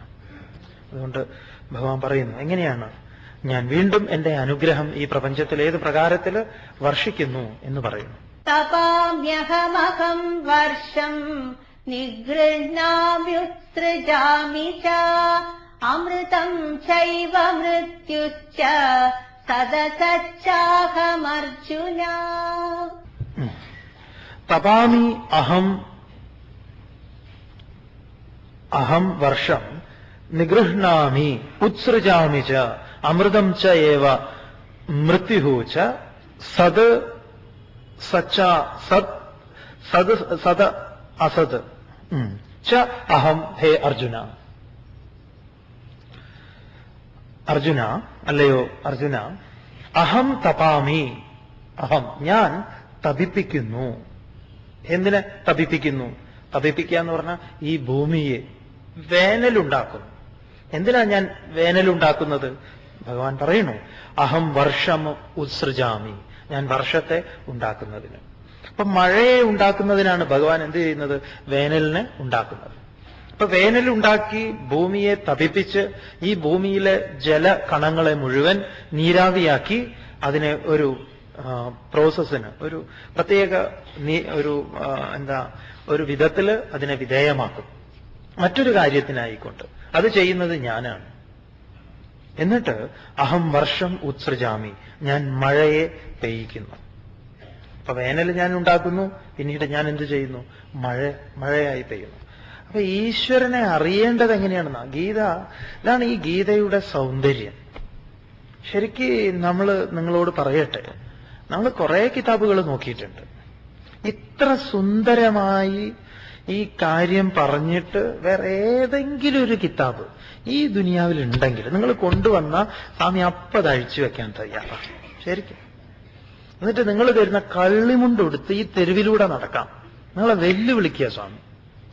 ഇത്ര ധന്യമായ, ഇത്ര സ്പഷ്ടമായ, അങ്ങേയറ്റം ശാസ്ത്രീയമായ ഈശ്വരനെ അവതരിപ്പിച്ച ഒരു ഗ്രന്ഥം എവിടെയും കിട്ടില്ല എന്ന് പറയാം. ഒരാൾക്കും ഇതിലൊരു മതത്തിന്റെ എന്തെങ്കിലും ഒരു ഇത് കണ്ടെത്തുക എന്നുള്ളത് പ്രയാസമാണ്. ഇതിനെയല്ലേ നമ്മൾ കുറെ കാലമായിട്ട് ഇങ്ങനെ കാവീന്നും അത് ഇതെന്നൊക്കെ പറഞ്ഞു വെച്ചിരിക്കുന്നത്. അതുകൊണ്ട് നമുക്ക് കുറെ ഈ ഗീത വിചാരം ചെയ്യുമ്പോൾ നമുക്ക് നമ്മുടെ മനസ്സിൽ കുറെ കാര്യങ്ങൾ ഇങ്ങനെ കടന്നു വരുന്നു. കഴിഞ്ഞ ദിവസം ഒരാളുമായിട്ട് നമ്മൾ സംസാരിക്കുന്ന കൂട്ടത്തിൽ നമ്മളൊരു ആഗ്രഹം പറയുമായിരുന്നു. കാരണം ഇവിടെ ഇപ്പോ നിങ്ങൾക്കറിയാം, പൂന ഫിലിം ഇൻസ്റ്റിറ്റ്യൂട്ട് അല്ലേ, നമ്മുടെ ഇന്ത്യയിൽ വളരെ സിനിമയുടെ മുക്കും മൂലയും പഠിപ്പിച്ചു വിടുന്ന, അതിന്റെ എല്ലാ സാങ്കേതിക വശങ്ങളെക്കുറിച്ചും പഠിപ്പിക്കുന്ന കുറച്ചൊരു കഴിവുള്ള ഒരു കുട്ടിക്ക് അതിൽ നിന്ന് പുറത്തിറങ്ങിക്കഴിഞ്ഞാൽ ഒരു വലിയ സാധ്യതകൾ കണ്ടെത്താൻ സഹായിക്കുന്ന പ്രഗത്ഭന്മാരുള്ള കേന്ദ്രമാണത്, പൂന ഫിലിം ഇൻസ്റ്റിറ്റ്യൂട്ട്. ഇന്ത്യൻ സിനിമയിൽ, ലോക സിനിമയിൽ ശ്രദ്ധേയമായ സിനിമകൾ കൈകാര്യം ചെയ്തിട്ടുള്ള ആളുകളൊക്കെ അവിടുത്തെ സന്തതികളാണ്. അപ്പൊ സിനിമയെക്കുറിച്ച് നമുക്ക് അവിടെ പോയി കഴിഞ്ഞാൽ പഠിക്കാൻ പറ്റും, അതുണ്ട് എന്ന് പറയാം. അതുപോലെ പല ഇൻസ്റ്റിറ്റ്യൂട്ടുകളും ഉണ്ട് ഇവിടെ. എന്തിന് ഈ കൊച്ചിക്കാരായ നിങ്ങൾക്കറിയാം, സിനിമാ രംഗത്ത് വന്നിട്ടുള്ള പലരും കലാഭവനിലൂടെ വന്നിട്ടുള്ളവരാ. കലാഭവൻ ഈ മിമിക്രി, മോണാക്ട്, അതുപോലെ അഭിനയത്തിന്റെ സാധ്യതകളെ പുറത്തു കൊണ്ടുവരാൻ സഹായിക്കുന്ന ഒരു കേന്ദ്രമാണ് എന്ന് പറയാം. അതുപോലെ നമ്മൾ ആലോചിക്കുകയായിരുന്നു ഒരു ഗീതാഭവൻ. ഭഗവത്ഗീത പഠിക്കണം എന്ന് ആരെങ്കിലും ആലോചിക്കുന്നുവെങ്കിൽ അവർക്ക് വന്നിരുന്ന് ഏത് സമയത്ത്, ഏത് ആൾക്കും ഏത് സമയത്ത് ഗീതയെ സംബന്ധിക്കുന്ന ലോകത്തിൽ എന്തൊക്കെ ഉണ്ടോ അതെല്ലാം അവിടെ ഉണ്ടായിരിക്കണം. അപ്പൊ ഏതൊരാൾക്കും എപ്പോഴും എന്തെങ്കിലുമൊക്കെ വല്ല വിഷമങ്ങളോ അല്ലെങ്കിൽ വിഷമോ സന്തോഷമോ എന്ത് വരുമ്പോഴും അവിടെ വന്ന് താമസിച്ച് അവിടെ എപ്പോഴും കുറെ ആളുകൾ ഗീതാ ചർച്ചകളും മറ്റും. ഗീതയായിരിക്കണം അവിടുത്തെ പ്രതിഷ്ഠ എന്ന് പറയാം. ഭഗവത്ഗീതയാകുന്ന പ്രതിഷ്ഠ അവിടെ ഇത്തരം ഒരു കേന്ദ്രം. നിങ്ങൾക്ക് വല്ല വീടൊക്കെ ഉണ്ടെങ്കിൽ തരൂ. എവിടെയെങ്കിലുമൊക്കെ ഉണ്ടാവുമല്ലോ ആള് കയറാത്ത മല എന്നൊക്കെ പറഞ്ഞിട്ട് എന്തെങ്കിലുമൊക്കെ നല്ല സ്ഥലങ്ങളൊക്കെ ഉണ്ടെങ്കിൽ നമുക്കിങ്ങനെ ആലോചിക്കാം. നിങ്ങൾ ആരെങ്കിലും ഈ സ്വാമി പറയുന്ന ഈ ഒരു ആശയമായിട്ട്, അതായത് ഗീത അറിയാതെ ഇവിടുന്ന് ആരും കടന്നു പോകരുത്. എന്തൊക്കെ പഠിക്കണു നമ്മൾ. അതുകൊണ്ട് ആർക്കെങ്കിലും അറിയണം എന്ന്, ഇതൊന്നും അറിയണം എന്ന് തോന്നിക്കഴിഞ്ഞാൽ ഓരോ സ്ഥലത്ത് പോയിട്ട് അവര് തോന്നിയതൊക്കെ പറയും. നിങ്ങൾക്ക് ഇവിടെ എന്തൊക്കെ ആരൊക്കെ ഗീതയെക്കുറിച്ച് പറഞ്ഞിട്ടുണ്ടോ? ഭഗവത്ഗീത ഏത് പ്രകാരത്തിൽ ഇന്ത്യൻ സ്വാതന്ത്ര്യ സമരത്തിന് നിർണായക ശക്തിയായി ഉത്തേജനമായി നിലകൊണ്ടു, ഗീതയുടെ പങ്കെന്ത്, ഒരു റിസർച്ചിന്റെ വിഷയമാണിത്. നമ്മൾ എന്തൊക്കെ റിസർച്ച് നടത്തിയിട്ടുണ്ടെന്നറിയാം. ഒരാളൊരു റിസർച്ച് നടത്തി. എന്താ റിസർച്ച് നടത്തിയത്? 50,000 എന്താ പറയുക ഗാലൻ ജലം ഉപയോഗിച്ചിട്ട് അദ്ദേഹം ഒരു റിസർച്ച് നടത്തി. എന്താ റിസർച്ച് എന്നറിയോ? അദ്ദേഹം ഒരു ദിവസം വീട്ടിലിരുന്ന് പത്രം വായിച്ചിട്ട് അങ്ങനെ എഴുന്നേറ്റ സമയത്ത് അദ്ദേഹത്തിന്റെ ഈ ഭാഗത്ത്, ഈ കാലിന്റെ ഇവിടെയായിട്ട് എന്തോ ഒരു നനവ് അനുഭവപ്പെട്ടു. അപ്പൊ അദ്ദേഹം നോക്കിയ സമയത്ത് എന്തോ ഒരു കറുത്ത കളറിൽ ഒരു സാധനം കയ്യിലൊന്ന് മണത്തു നോക്കിയ സമയത്ത് വല്ലാത്തൊരു ദുർഗന്ധം. നോക്കുമ്പോൾ കോഴിക്കാഷ്ടായിരുന്നു. അപ്പൊ കോഴിക്കാഷ്ട അദ്ദേഹം അങ്ങനെ കഴുകാൻ തുടങ്ങി. അങ്ങനെ കഴുകി ഒരു പൊടി കഷ്ണമായപ്പോഴേക്കും 50,000 ലിറ്റർ ഗാലൻ വെള്ളം തീർന്നു. എന്നിട്ട് ആ പൊടിയെടുത്ത് മണത്ത് നോക്കിയപ്പോഴും മണം അവശേഷിക്കണം. അദ്ദേഹം റിസർച്ച് പറഞ്ഞു, ഇത്ര ഗാലൻ വെള്ളം ഉപയോഗിച്ച് കഴുകിയാലും കോഴിക്കാഷ്ടത്തിന് മണം ഉണ്ടാകും എന്ന്. എന്നിട്ട് ഡോക്ടറേറ്റ് എടുത്തു എന്നാ കഥ. സ്വാമി കേട്ടിട്ടില്ലേ ഇതുവരെ? ഭഗവത്ഗീത ഇന്ത്യൻ സ്വാതന്ത്ര്യ സമരത്തില് അതിന്റെ പങ്ക് ആരും അത് വിഷയമാക്കി എടുത്തിട്ടില്ല. ഗാന്ധിജിയെ സ്വാധീനിച്ചിട്ടുണ്ട്, തിലകനെ സ്വാധീനിച്ചിട്ടുണ്ട്, അരവിന്ദനെ സ്വാധീനിച്ചിട്ടുണ്ട്, നേതാജിയെ സ്വാധീനിച്ചിട്ടുണ്ട്. എത്രയോ ആളുകളെ എത്രയോ പേര്, ഒരുപാട് പേര്. വിവേകാനന്ദ സ്വാമികൾ ഗീതയിൽ നിന്ന് പ്രചോദനം ഉൾക്കൊണ്ടിട്ടാണ് ഭാരത സ്വാതന്ത്ര്യത്തെക്കുറിച്ച് പറഞ്ഞത്. എന്താ പറഞ്ഞതെന്നറിയോ സ്വാമിജി? നിങ്ങളുടെ മനസ്സിൽ നിന്ന് എല്ലാ ദേവതകളെയും എടുത്ത് മാറ്റിവെക്കൂ. എല്ലാ ദേവതകളെയും, നിങ്ങളുടെ മനസ്സിൽ എന്തൊക്കെയാണോ ദേവതാ സങ്കല്പങ്ങളായിട്ട് നിങ്ങളുടെ മനസ്സിലുള്ളത് എല്ലാറ്റിനെയും എടുത്ത് മാറ്റിവെക്കൂ. ഇനി ഒരു 50 വർഷം ഭാരതാംബയായിരിക്കട്ടെ, ഭാരതാംബയുടെ സ്വാതന്ത്ര്യമായിരിക്കട്ടെ നിങ്ങളുടെ ദേവത. എന്തുകൊണ്ട് അദ്ദേഹത്തിന് അത് പറയാൻ സാധിച്ചു? വിവേകാനന്ദ സ്വാമികളെ ആരെങ്കിലും ഇന്ത്യൻ സ്വാതന്ത്ര്യ സമരവുമായിട്ട് ചേർത്തിട്ടുണ്ടോ? പഠിക്കാൻ ശ്രമിച്ചിട്ടുണ്ടോ? ഇല്ല എന്ന് പറയാം. നിങ്ങൾ എത്ര പേര് ഇന്ത്യൻ സ്വാതന്ത്ര്യ സമര ചരിത്രം വായിച്ചിട്ടുണ്ടെന്ന് തന്നെ സ്വാമിക്ക് അറിയില്ല. ഒരുപാട് പേര് വായിച്ചിട്ടുണ്ടാവും. അതിഗംഭീരങ്ങളായിട്ടുള്ള 2 പുസ്തകങ്ങളാണ്. ഒന്ന് ഇന്ന് ആധികാരികമായിട്ട് അല്ലെങ്കിൽ ഏറെക്കുറെ കാര്യങ്ങളൊക്കെ നോക്കി കണ്ടിട്ടുള്ളത്. ഒന്ന് ലാറി കോളിൻസിന്റെയും ഡൊമിനിക് ലാപ്പിയറിന്റെയും സ്വാതന്ത്ര്യം അർദ്ധരാത്രിയിൽ എന്നുള്ള ഫ്രീഡം അറ്റ് മിഡ് നൈറ്റ് എന്ന് പറയുന്നതും, പിന്നെ യശ്പാലിന്റെ ഒരു നിറം പിടിപ്പിച്ച നുണകൾ എന്ന് പറയുന്ന 2 ഗ്രന്ഥങ്ങളുണ്ട്. അതിഗംഭീരങ്ങളാണ്. അതിലൊക്കെ ഭഗവത്ഗീതയുടെ സ്വാധീനത്തെക്കുറിച്ച് പറയുന്നുണ്ട്. അതിൽ നിന്ന് ഉൾക്കൊണ്ട ആ ഒരു ചിലയിടത്തൊക്കെ പറയുന്നു എന്ന് പറയാം. അപ്പൊ ഭഗവത്ഗീത ഏത് പ്രകാരത്തിൽ സ്വാധീനിച്ചു? ഒരു രാഷ്ട്രത്തെ സ്വതന്ത്രമാക്കാൻ അതിന്റെ നിർണായക പങ്കുണ്ടായിരുന്നു. അപ്പൊ നമ്മൾ ഇന്ന് നമുക്ക് വരുന്ന വിഷമങ്ങൾ എന്തെങ്കിലുമൊക്കെ ഉണ്ടാവുമ്പോൾ നമ്മൾ എന്തിനെയാണ് നാം അന്വേഷിക്കുന്നത്? ഏതൊന്നിനെയാണ് നാം ആശ്രയിക്കുന്നത്? അപ്പൊ നമ്മുടെ മനസ്സിൽ തോന്നുമായിരുന്നു ഒരു ഗീതാ ഇൻസ്റ്റിറ്റ്യൂട്ട് വെക്കേഷൻ കാലത്ത് വന്ന്, വെക്കേഷൻ ഏത് സമയത്ത് വേണമെങ്കിലും കുട്ടികൾക്ക് അവിടെ വന്നിരുന്ന് ഇത് പഠിച്ച് പോരാനുള്ള ഒരു സൗകര്യത്തിൽ. നിങ്ങൾ ആലോചിക്കൂ, എന്തെങ്കിലുമൊക്കെ നിങ്ങൾക്ക് സജഷൻസ് ഉണ്ടെങ്കിൽ സ്വാമിയായിട്ട് നിങ്ങൾ പറയൂ. നമുക്ക് പലതും ചെയ്യാൻ സാധിക്കും എന്ന് പറയാം. വിചാരിക്കണ്ട നമ്മൾ ഇങ്ങനെയാണ് പലതും ഈ നാട്ടിലൊക്കെ സംഭവിച്ചിട്ടുള്ളത്. അപ്പൊ സ്വാമി അന്വേഷിച്ചപ്പോ അങ്ങനെ ഒരു സംഭവം ഇല്ല. നോർത്തിൽ ഹരിദ്വാറിൽ ഒരു ഗീതാ ഭവനുണ്ട്, ഭഗവത്ഗീത പ്രിന്റ് ചെയ്യുന്ന ഒരു കേന്ദ്രമാണ്. അല്ലാതെ ഇത്തരത്തിലൊരു പ്രവർത്തനം അവിടെ നടക്കുന്നില്ല. ഗീതാ ഭവൻ എന്ന് പറഞ്ഞാൽ ഗോരഖ്പൂരിൽ ഗീതാ പ്രസ് കേട്ടിട്ടുണ്ടോ? ഗീതാ പ്രസ് അവിടെ ഗീത മാത്രം അങ്ങനെ അച്ചടിക്കുന്നു. പക്ഷെ ഇത്തരത്തിലൊരു കേന്ദ്രം ഇല്ല എന്ന് പറയാം. അതിന്റെ ആവശ്യമുണ്ട്. അപ്പൊ ആരും തന്നെ ഗീത പഠിക്കാതെ, ഗീത അറിയാതെ ഇവിടുന്ന് കടന്നു പോകരുത്. അപ്പൊ ആരും തന്നെ ഗീത പഠിക്കാതെ, ഗീത അറിയാതെ ഇവിടുന്ന് കടന്നു പോകരുത്. ഭഗവാൻ മാഹാത്മ്യത്തിൽ പറയുന്നുണ്ടല്ലോ, ഗീതാജ്ഞാനം ഉപാശ്രിത്യ ത്രീൻ ലോകാൻ പാലയാമ്യഹം. അഹം ത്രീൻ ലോകാൻ പാലയാമി ഗീതാജ്ഞാനം ഉപാശ്രിത്യ. ഇതിൽ തന്നെ നമ്മൾ മനസ്സിലാക്കിയല്ലോ, സ്വൽപ്പം അപ്യസ്യ ധർമ്മസ്യ ത്രായതേ മഹതോ ഭയാത്. അസ്യ ധർമ്മസ്യ സ്വൽപ്പമപി ത്രായതേ മഹതോ ഭയാത്. ഈ ധർമ്മത്തിന്റെ ഒരു അല്പം കൊണ്ട് മഹത്തായ ഭയത്തിൽ നിന്നും താരണം ചെയ്യിക്കാൻ പോകുന്നതാണ്. നിങ്ങൾ ആലോചിക്കുക എന്ന് പറഞ്ഞു കഴിഞ്ഞാൽ സ്വാമി പറഞ്ഞതിനെ കുറിച്ച് ജസ്റ്റ് നിങ്ങളുടെ മനസ്സിലും ഇത്തരം ചിന്തകൾ ഉണ്ടാവട്ടെ എന്ന് പറയാം. എങ്ങനെയെങ്കിലും ആർക്കെങ്കിലും സാധിക്കട്ടെ. ഇത്ര വ്യക്തമായി, ഇത്ര കൃത്യമായി, സ്പഷ്ടമായി അവതരിപ്പിച്ചിരിക്കുന്ന ഒരു ശാസ്ത്രം നമ്മൾ കുറച്ചൊക്കെ കാര്യങ്ങൾ മനസ്സിലാക്കിക്കൊണ്ടിരിക്കുകയാണ് പലയിടത്തുനിന്നും.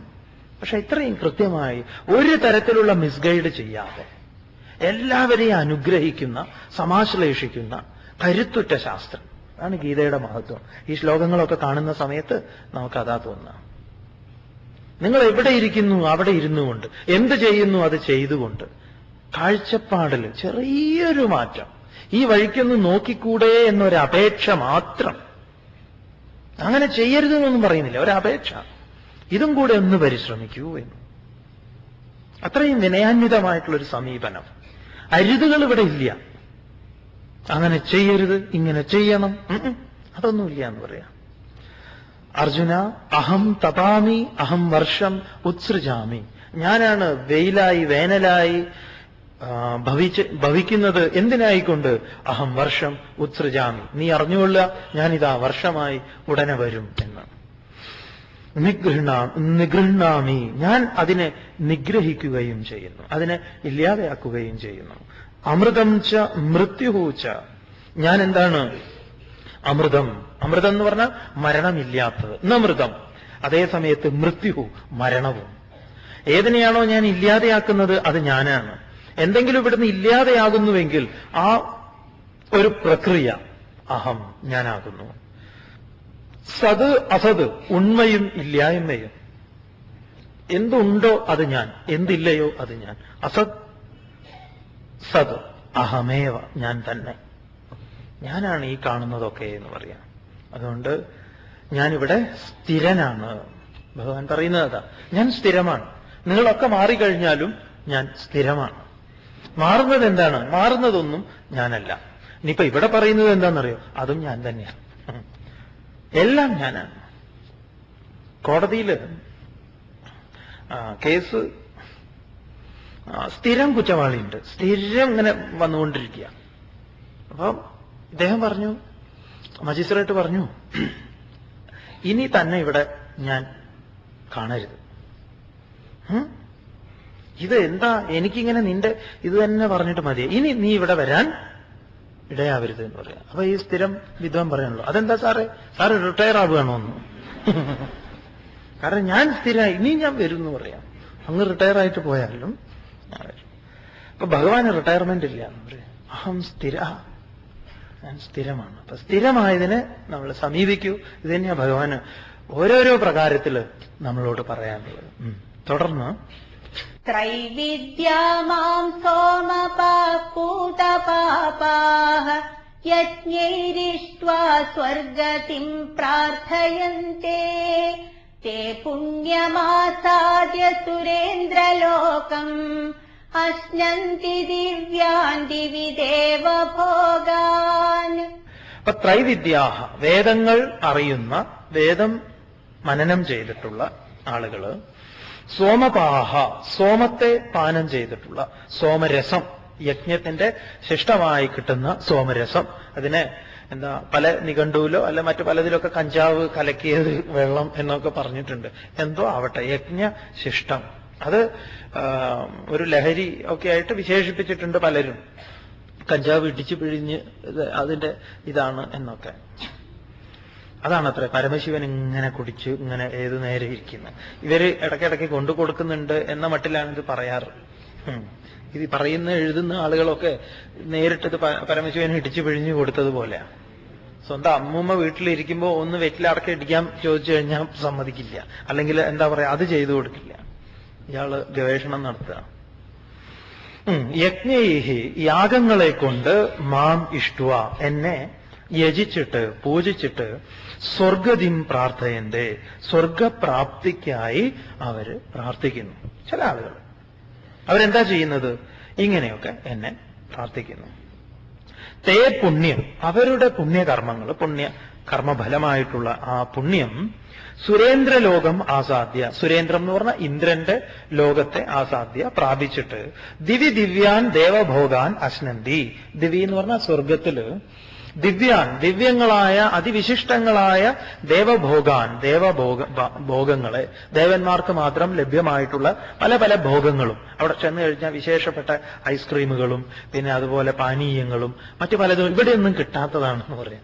പലതും അവിടെ പല പല ഫ്രൂട്ട്സ് ഒക്കെ ഉണ്ട് അവിടെ ചെന്ന് കഴിഞ്ഞാൽ. അതൊക്കെ അവർക്ക് കിട്ടും. അശ്നന്തി, അവരങ്ങനെ അനുഭവിക്കുന്നു. എവിടെ? സ്വർഗത്തിൽ. സ്വർഗത്തെക്കുറിച്ച് വളരെ വിശേഷമായിട്ടാണ് പറയുന്നത്. അവിടെ എന്തൊക്കെയുണ്ട്, അതുണ്ട്, ഇതുണ്ട് എന്നൊക്കെ. നരകത്തെക്കുറിച്ചോ? അയ്യോ, നരകത്തിലും അങ്ങനെയാണ്. നരകത്തിൽ എന്താ, എണ്ണ തിളപ്പിക്കും, എന്നിട്ട് ആ എണ്ണയിലിടുന്ന, പിന്നെ ചാണകക്കുഴിയിലിടും. ഈ ചാണകക്കുഴി പിന്നെ ഈ തലനാര് കീറിയിട്ട് അതിന്റെ മുകളിൽ കെട്ടിയിട്ട് അതിന്റെ മുകളിൽ കൂടെ നടക്കുക, അടിയിൽ എണ്ണ ചൂടാക്കുക. രസകരമായിട്ടുള്ള ഒരു സംഭവം ഈ നമ്മുടെ പരിണാമ സിദ്ധാന്തത്തിന്റെ ഉപജ്ഞാതാവ് എന്ന് വിശേഷിപ്പിക്കുന്ന ചാൾസ് ഡാർവിൻ, ഡാർവിനും അതുപോലെ ഡാർവിന്റെ സുഹൃത്തുണ്ട് ഹക്സ്ലി. ഹക്സ്ലി എഴുത്തുകാരനായിട്ടുള്ള ആളല്ല, സയന്റിസ്റ്റ് ആയിട്ടുള്ള ഹക്സ്ലി ഡാർവിന്റെ സമകാലികനാണ്. അവർ രണ്ടുപേരും വലിയ സുഹൃത്തുക്കളാണ്. ഇവർ രണ്ടുപേരും പരിണാമ സിദ്ധാന്തത്തെ അനുകൂലിച്ചവരാണ്. ഡാർവിനായിരുന്നു അതിന്റെ നേതാവ്, അതിന് അനുകൂലമായി നിന്ന ആളാണ് ഹക്സ്ലി. ഇവര് രണ്ടുപേരും അന്ന് ഈ പരിണാമ സിദ്ധാന്തം ഉന്നയിച്ച് ആ പരിണാമ സിദ്ധാന്തവുമായി മുന്നോട്ട് പോകുന്ന സമയത്ത് അവർക്ക് ചർച്ച് എതിരായിരുന്നു. പക്ഷെ ഇവർ നല്ല ആളുകളുമാണ്, നല്ല എന്താ പറയാ ആളുകളാണ്. അപ്പൊ അതിൽ ഇവർക്ക് വളരെ സ്വീകാര്യനായ, ഇവരുമായിട്ട് നല്ല ബന്ധം പുലർത്തിയിരുന്ന ഒരു ഫാദർ ഇവരുടെ ഈ ഒരു സമീപനത്തിൽ വളരെ വിഷമമുണ്ടായിരുന്നു അദ്ദേഹത്തിന്. കാരണം ഇവർ പള്ളിക്കെതിരാവുന്നുവല്ലോ എന്ന്, ഈ പരിണാമ സിദ്ധാന്തം പള്ളിക്കെതിരായതുകൊണ്ട്, ചർച്ചിനെതിരായതുകൊണ്ട്. അപ്പൊ ഇദ്ദേഹം വിചാരിച്ചു, പാവം എന്താ ചെയ്യാപ്പം, എന്തായാലും ഇവർ നരകത്തിൽ പോകും, കാരണം അങ്ങനെ ആയതുകൊണ്ട്. അങ്ങനെ ഓർത്തിരിക്കുന്ന സമയത്ത് അദ്ദേഹം ഒരു സ്വപ്നം കണ്ടത് പറയുന്നു. ആരാ? ഈ ഫാദർ ഒരു സ്വപ്നം കണ്ടു അത്ര. ഫാദർ സ്വപ്നം കാണുന്നത്, ഫാദർ ഇവര് മരിക്കണു, അതുപോലെ ഫാദറും മരിക്കണം. മരിച്ചു കഴിഞ്ഞിട്ട് ഇവരെ നരകത്തിൽ പോയിട്ട് അന്വേഷിക്കുന്നതാണ്. ഫാദർ സ്വർഗത്തിലെത്തും.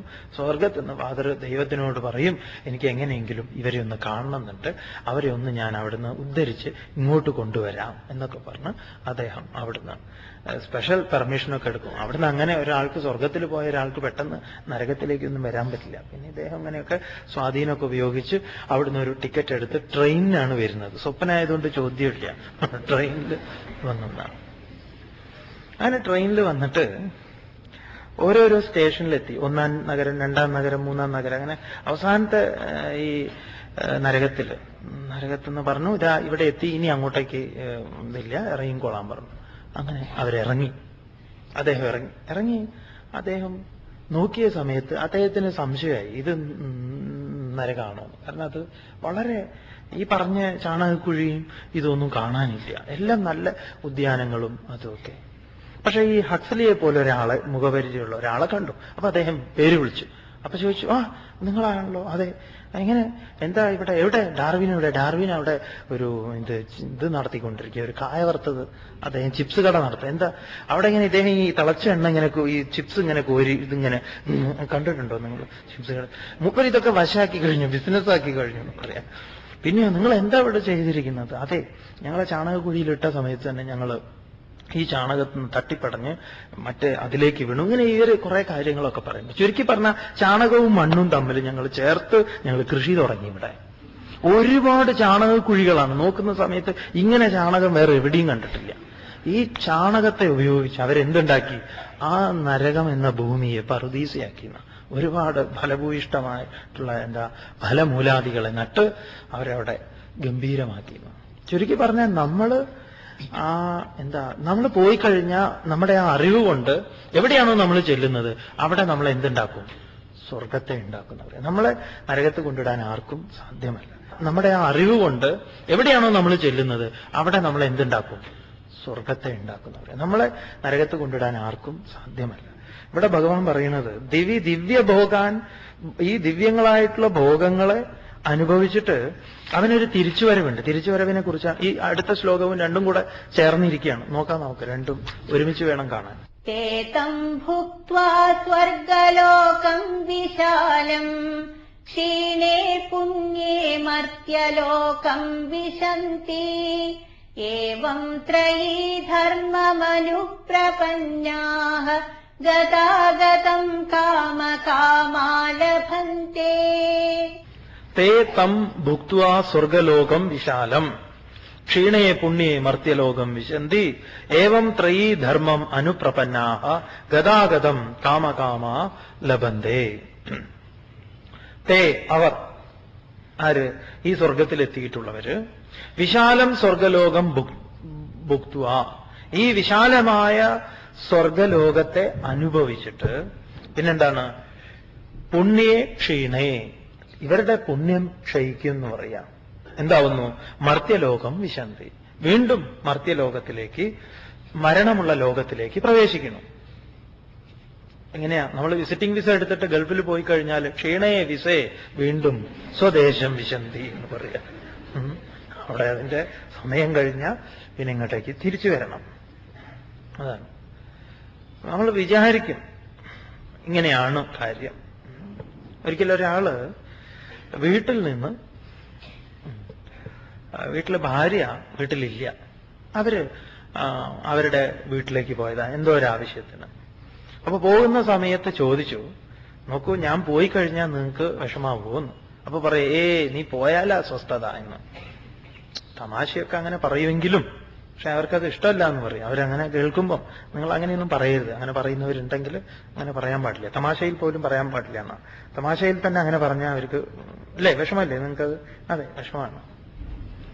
അപ്പൊ നിന്റെ ഒരു ടെലിഫോൺ ഉണ്ട്, ഒരു സെൽഫോൺ ഉണ്ടെങ്കിൽ ഐ മിസ്ഡ് യു എന്നും പറഞ്ഞിട്ട് ഒരു SMS എങ്കിലും കൊടുത്തേക്കണം പറഞ്ഞു പോയി കഴിഞ്ഞാൽ. അപ്പൊ അവര് പറഞ്ഞു, ഞാൻ അതുണ്ട്, ഇഡലി മാവ് ഇതിൽ വെച്ചിട്ടുണ്ട്, വേണമെങ്കിൽ നിങ്ങൾക്ക് ഉണ്ടാക്കാം, അല്ലെങ്കിൽ ഞാൻ ഇന്നവരോട് പറയാം, നിങ്ങൾക്ക് അത് കൊടുത്തയക്കാം. അപ്പൊ അവർക്ക് വല്ലാത്തൊരു ഇതാണ്, ഇദ്ദേഹത്തിന്റെ രാവിലത്തെ ഭക്ഷണത്തിൽ എങ്ങനെ ഭക്ഷണം കഴിക്കും, ഉച്ചയ്ക്ക് എന്ത് ചെയ്യും. അപ്പൊ അതിനെക്കുറിച്ച് ഇങ്ങനെ അവര് ചോദിച്ചുകൊണ്ടിരിക്കുമ്പോ, നീ അതിനെക്കുറിച്ചൊന്നും കാര്യമാക്കണ്ട, നീ പോയിക്കോ, ഞാൻ ഹോട്ടലിൽ നിന്ന് കഴിച്ചോളാം, അങ്ങനെയാണെന്നൊക്കെ പറഞ്ഞു. ശരി, അങ്ങനെ അവര് പോയി.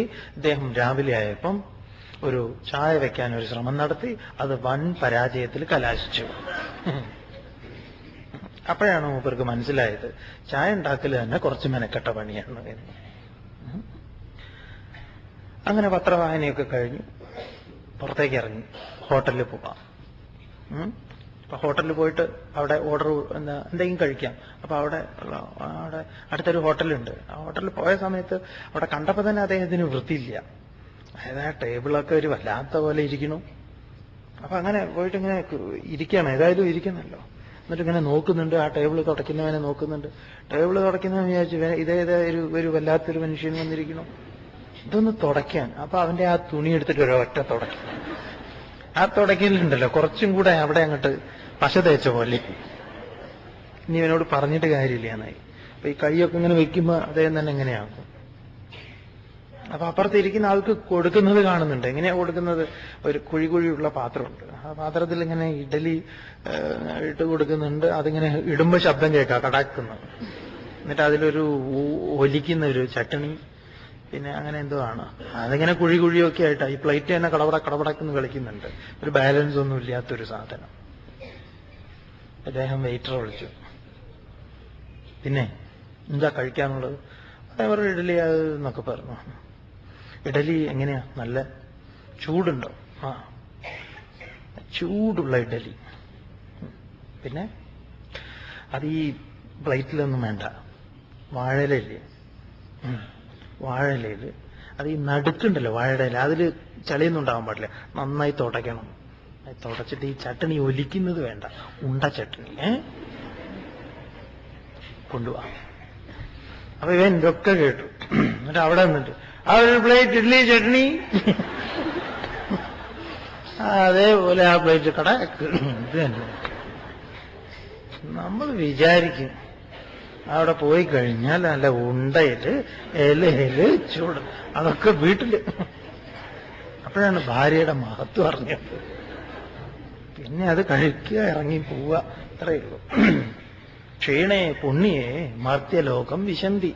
അതൊക്കെ ക്ഷയിച്ചു കഴിഞ്ഞാൽ പിന്നെ ഇതാ ഇങ്ങനെയുള്ള ദുരിതങ്ങളിലൊക്കെ എന്ന് പെടും. ഏവം ത്രയീധർമ്മം, ഇപ്രകാരം ത്രയീധർമ്മം എന്ന് പറഞ്ഞാൽ വേദധർമ്മത്തെ അനുപ്രപന്നം അനുസരിക്കുന്ന കാമകാമാഹ ഭോഗേച്ഛുക്കൾ, ഭോക്താക്കൾ, കാമന്മാർ എന്നൊക്കെയാണ്. ഗതാഗതം പോക്കുവരവിനെ എന്താണ് ലബന്ധേ പ്രാപിക്കുന്നു. അവർക്ക് എന്തുണ്ട്? ഇങ്ങനെ പോയി വന്നുകൊണ്ടിരിക്കണം എന്ന് പറയാം. അപ്പൊ വിശാലമായിട്ടുള്ള സ്വർഗലോകത്തില്, ഈ സ്വർഗം ഇന്ന് സ്വർഗവും നരകവും ഒക്കെ എവിടെയാണെന്ന് ചോദിച്ചാൽ എവിടെയൊക്കെ തന്നെയാണ്, അല്ലേ? നിങ്ങൾക്കറിയാലോ. അനുഭവ മണ്ഡലം എന്ന് പറയാം. ഏതേത് അനുഭവ മണ്ഡലങ്ങളും നാം തന്നെ സൃഷ്ടിക്കുന്നതാണ്. അതിന്റെ ഫലവും. ഈ സ്വർഗ നരകത്തെക്കുറിച്ച് വളരെ രസകരമായിട്ടുള്ള ഒരു കഥ പൂർവ്വ ആചാര്യന്മാര് പറഞ്ഞിട്ടുള്ള ഒന്ന് നിങ്ങൾ ചിലപ്പോൾ കേട്ടിട്ടുണ്ടാവും, എങ്കിലും ഈ സന്ദർഭത്തിൽ ഓർക്കുന്നത് നല്ലതാണ്. ഒരു ആള് പട്ടണത്തിൽ നിന്ന് ഗ്രാമത്തിലേക്ക് വരുന്നതാണ്.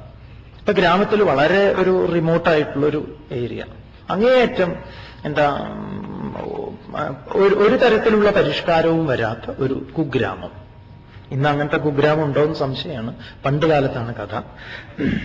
അപ്പം ഇദ്ദേഹം അങ്ങനെ ഒരു ചെറിയ ഓല മേഞ്ഞ വീട്ടിൽ അങ്ങനെ ഇരിക്കുക. അപ്പൊ പട്ടണത്തിൽ നിന്ന് വന്ന ആള് ഇദ്ദേഹത്തിനോട് ചോദിച്ചു, പട്ടണം കണ്ടിട്ടുണ്ടോ എന്ന് ചോദിച്ചു. അദ്ദേഹം പറഞ്ഞു, കേട്ടിട്ടുണ്ട്, ആരൊക്കെയോ അങ്ങനെ പറഞ്ഞിട്ടുണ്ട്. അവിടെ എന്തൊക്കെയാ വിശേഷങ്ങൾ പട്ടണത്തില്? പട്ടണത്തിലെ വിശേഷം എങ്ങനെയാ അപ്പൊ നിന്നോട് ഞാൻ പറയുക? അപ്പൊ ഇവനിവിടെ ഒരു നേരം കഞ്ഞി കുടിച്ച് കഴിയുന്നവനാ. അവനോട് പറഞ്ഞു, ഇദ്ദേഹത്തിന് ഒരു കൗതുകം തോന്നി, ഇവനെ ഒന്ന് പട്ടണം കാണിക്കണം എന്ന്. അങ്ങനെ ഇദ്ദേഹത്തിനെ വിളിച്ചു കൊണ്ടുപോയി പട്ടണത്തില്. വലിയൊരു സിറ്റിയിലാണ് കൊണ്ടുപോകുന്നത്, ഒരു മെട്രോപൊളിറ്റൻ സിറ്റി. അവിടുത്തെ ഏറ്റവും വലിയ ഹോട്ടല്, സ്റ്റാർ ഹോട്ടല്. ഇദ്ദേഹത്തിന്റെ ചെലവിൽ ഒരു 5 ദിവസം താമസിപ്പിക്കുക. അപ്പൊ എന്നോട് പറഞ്ഞു, നീ ഇവിടുത്തെ സൗകര്യങ്ങളൊക്കെ അനുഭവിച്ചോളൂ. അപ്പം അദ്ദേഹം പറഞ്ഞു, എങ്ങനെയാ ഇവിടെ കാര്യങ്ങളൊന്നും വേണ്ട, ഇതിങ്ങനെ ഞെക്കിയാൽ മതി എന്നിട്ട് പറഞ്ഞാൽ അവർ എന്താ വേണ്ടത് അവർ കൊണ്ടുവന്ന് തരും. അങ്ങനെ ആ ഹോട്ടലിൽ ഇദ്ദേഹം പോയി കൊണ്ടുവന്ന ആള് ഇദ്ദേഹത്തിന്റെ ചെലവുകളൊക്കെ ഏറ്റുകൊണ്ട് ഏർപ്പാടാക്കിയിട്ടുള്ളതാണ്. അപ്പൊ അദ്ദേഹം ഇതൊന്ന് ഞെക്കി നോക്കി. അപ്പൊ അവിടുന്ന് സംസാരം കേട്ടു. അത് ഇംഗ്ലീഷിലാണ് സംസാരിച്ചത്. പിന്നെ ആള് ഇന്ന ദേശക്കാരനാണെന്ന് അറിഞ്ഞപ്പം ആ ദേശക്കാരൻ ആ ഭാഷയിൽ അദ്ദേഹത്തോട് സംസാരിക്കാൻ തുടങ്ങി. അപ്പൊ അദ്ദേഹം പറഞ്ഞു, എനിക്കൊരു ചായ കിട്ടിയാൽ കുടിക്കണം എന്നുണ്ട്. അപ്പം അവർ ചോദിച്ചു, എങ്ങനെയുള്ള ചായയാണ് വേണ്ടത്? അവിടെ തന്നെ ടീ പലതുണ്ട്, ഹോട്ട് ടീ, കോൾഡ് ടീ, ആ ടീ, ഈ ടീ എന്നൊക്കെ പറഞ്ഞു. ഇയാളാകെ ബുദ്ധിമുട്ടായി. പിന്നെ അത് പാലൊഴിച്ചത് വേണോ പാലൊഴിക്കാത്തത് വേണോ എന്നായി. ബ്ലാക്ക് ടീ വേണോ ആ ടീ വേണോ എന്നൊക്കെ നിങ്ങൾക്ക് പോയിട്ടുള്ളവർക്ക് അറിയാലോ അല്ലേ?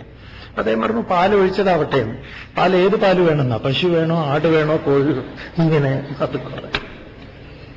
നിങ്ങൾക്ക് ഇഷ്ടമുള്ള എന്തെങ്കിലും ഒഴിച്ചോളൂ.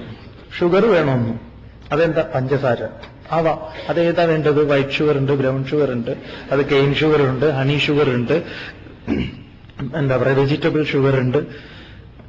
അദ്ദേഹം പറഞ്ഞു മധുരം ഉണ്ടായിരിക്കണം, എന്തെങ്കിലും ഇട്ടോളൂ. എന്ത് ചോദിച്ചാലും ഇങ്ങനെയാണ്. ഇഡലി ഉണ്ട് എന്ന് പറഞ്ഞു കഴിഞ്ഞാൽ ഉഴുന്നുള്ളത് വേണോ, അത് വേണോ, ഇത് വേണോ. ശരിക്കും പറഞ്ഞ എന്ത് പറഞ്ഞാലും കിട്ടും അദ്ദേഹത്തിന്. കുളിക്കാൻ ബാത്റൂം കണ്ട സമയത്ത് അദ്ദേഹത്തിന് സംശയമായി, ഇവിടെ കുളിക്കാൻ പറ്റുമോ? അങ്ങനെയുള്ള ബാത്റൂമാണ്. ചുരുക്കി പറഞ്ഞ ഒന്നാമത്തെ ദിവസം രണ്ടാമത്തെ ദിവസം കൊണ്ട് ആള് പരിചയപ്പെട്ടു. ഓ, തണുപ്പും നല്ല സുഖം, പുതച്ച് കിടക്കാൻ എല്ലാ സൗകര്യങ്ങളും ഉണ്ട്. ഇടയ്ക്കിടയ്ക്ക് വരുന്നു, ബെല്ലടിച്ചാൽ മതി, എല്ലാം കിട്ടും. പിന്നെ ഇടയ്ക്കൊക്കെ ഒന്ന് പുറത്തേക്കൊക്കെ ഒന്ന് ഇറങ്ങി നോക്കി, നല്ല രസം, സുഖം. നാലാമത്തെ ദിവസമാണ് അറിയുന്നത് നാളെ പോണം. നാളെ പോണം, നാളെ ഇവിടുന്ന് 5 ദിവസം പാക്കേജാണെന്ന് പറയാം. അപ്പൊ നാളെ പോണം എന്നറിഞ്ഞതോടുകൂടി ആൾക്കാർ 5-ാമത്തെ ദിവസം ഉണ്ടല്ലോ, ഒരു ഭക്ഷണത്തിനൊന്നൊരു സുഖമില്ല. ഏതായാലും തിരിച്ചിവിടെ എത്തി. എവിടെ? നാട്ടിലെത്തി. തിരിച്ച് നാട്ടിലെത്തിയപ്പം കഞ്ഞിയുടെ പഴയ സ്വാദ് ഇപ്പൊ കഞ്ഞിക്കില്ല എന്ന് പറയാം. അത് നഷ്ടപ്പെട്ടു പോയി. മുൻപ് അതിന് നല്ല സ്വാദുണ്ടായിരുന്നു. ഇതാണ് ഒരു തിരിച്ചുവരവ് എന്ന് പറയാം. അത് അനുഭവങ്ങൾ ഇപ്പൊ നമുക്ക് തന്നെ ഉണ്ടല്ലോ. ഇപ്പൊ ഒരുപാട് സൗകര്യങ്ങളൊക്കെ ഉപയോഗിച്ച് ജീവിച്ചവര് ഒരു സമയത്ത് ഈ സൗകര്യങ്ങളൊക്കെ നഷ്ടപ്പെടും. ചില സമയത്ത് സൗകര്യങ്ങളൊന്നുമില്ലാത്തവര് സൗകര്യങ്ങളിലേക്ക് ഇങ്ങനെ കയറി വരും. അത് കർമ്മം കൊണ്ട് നേടിയെടുക്കുന്നതാണ്. ഭഗവാൻ ഈ കർമ്മം കൊണ്ട് നേടാവുന്നത് സ്വർഗം വരെ കർമ്മം കൊണ്ട് നേടാവുന്നതാണ്.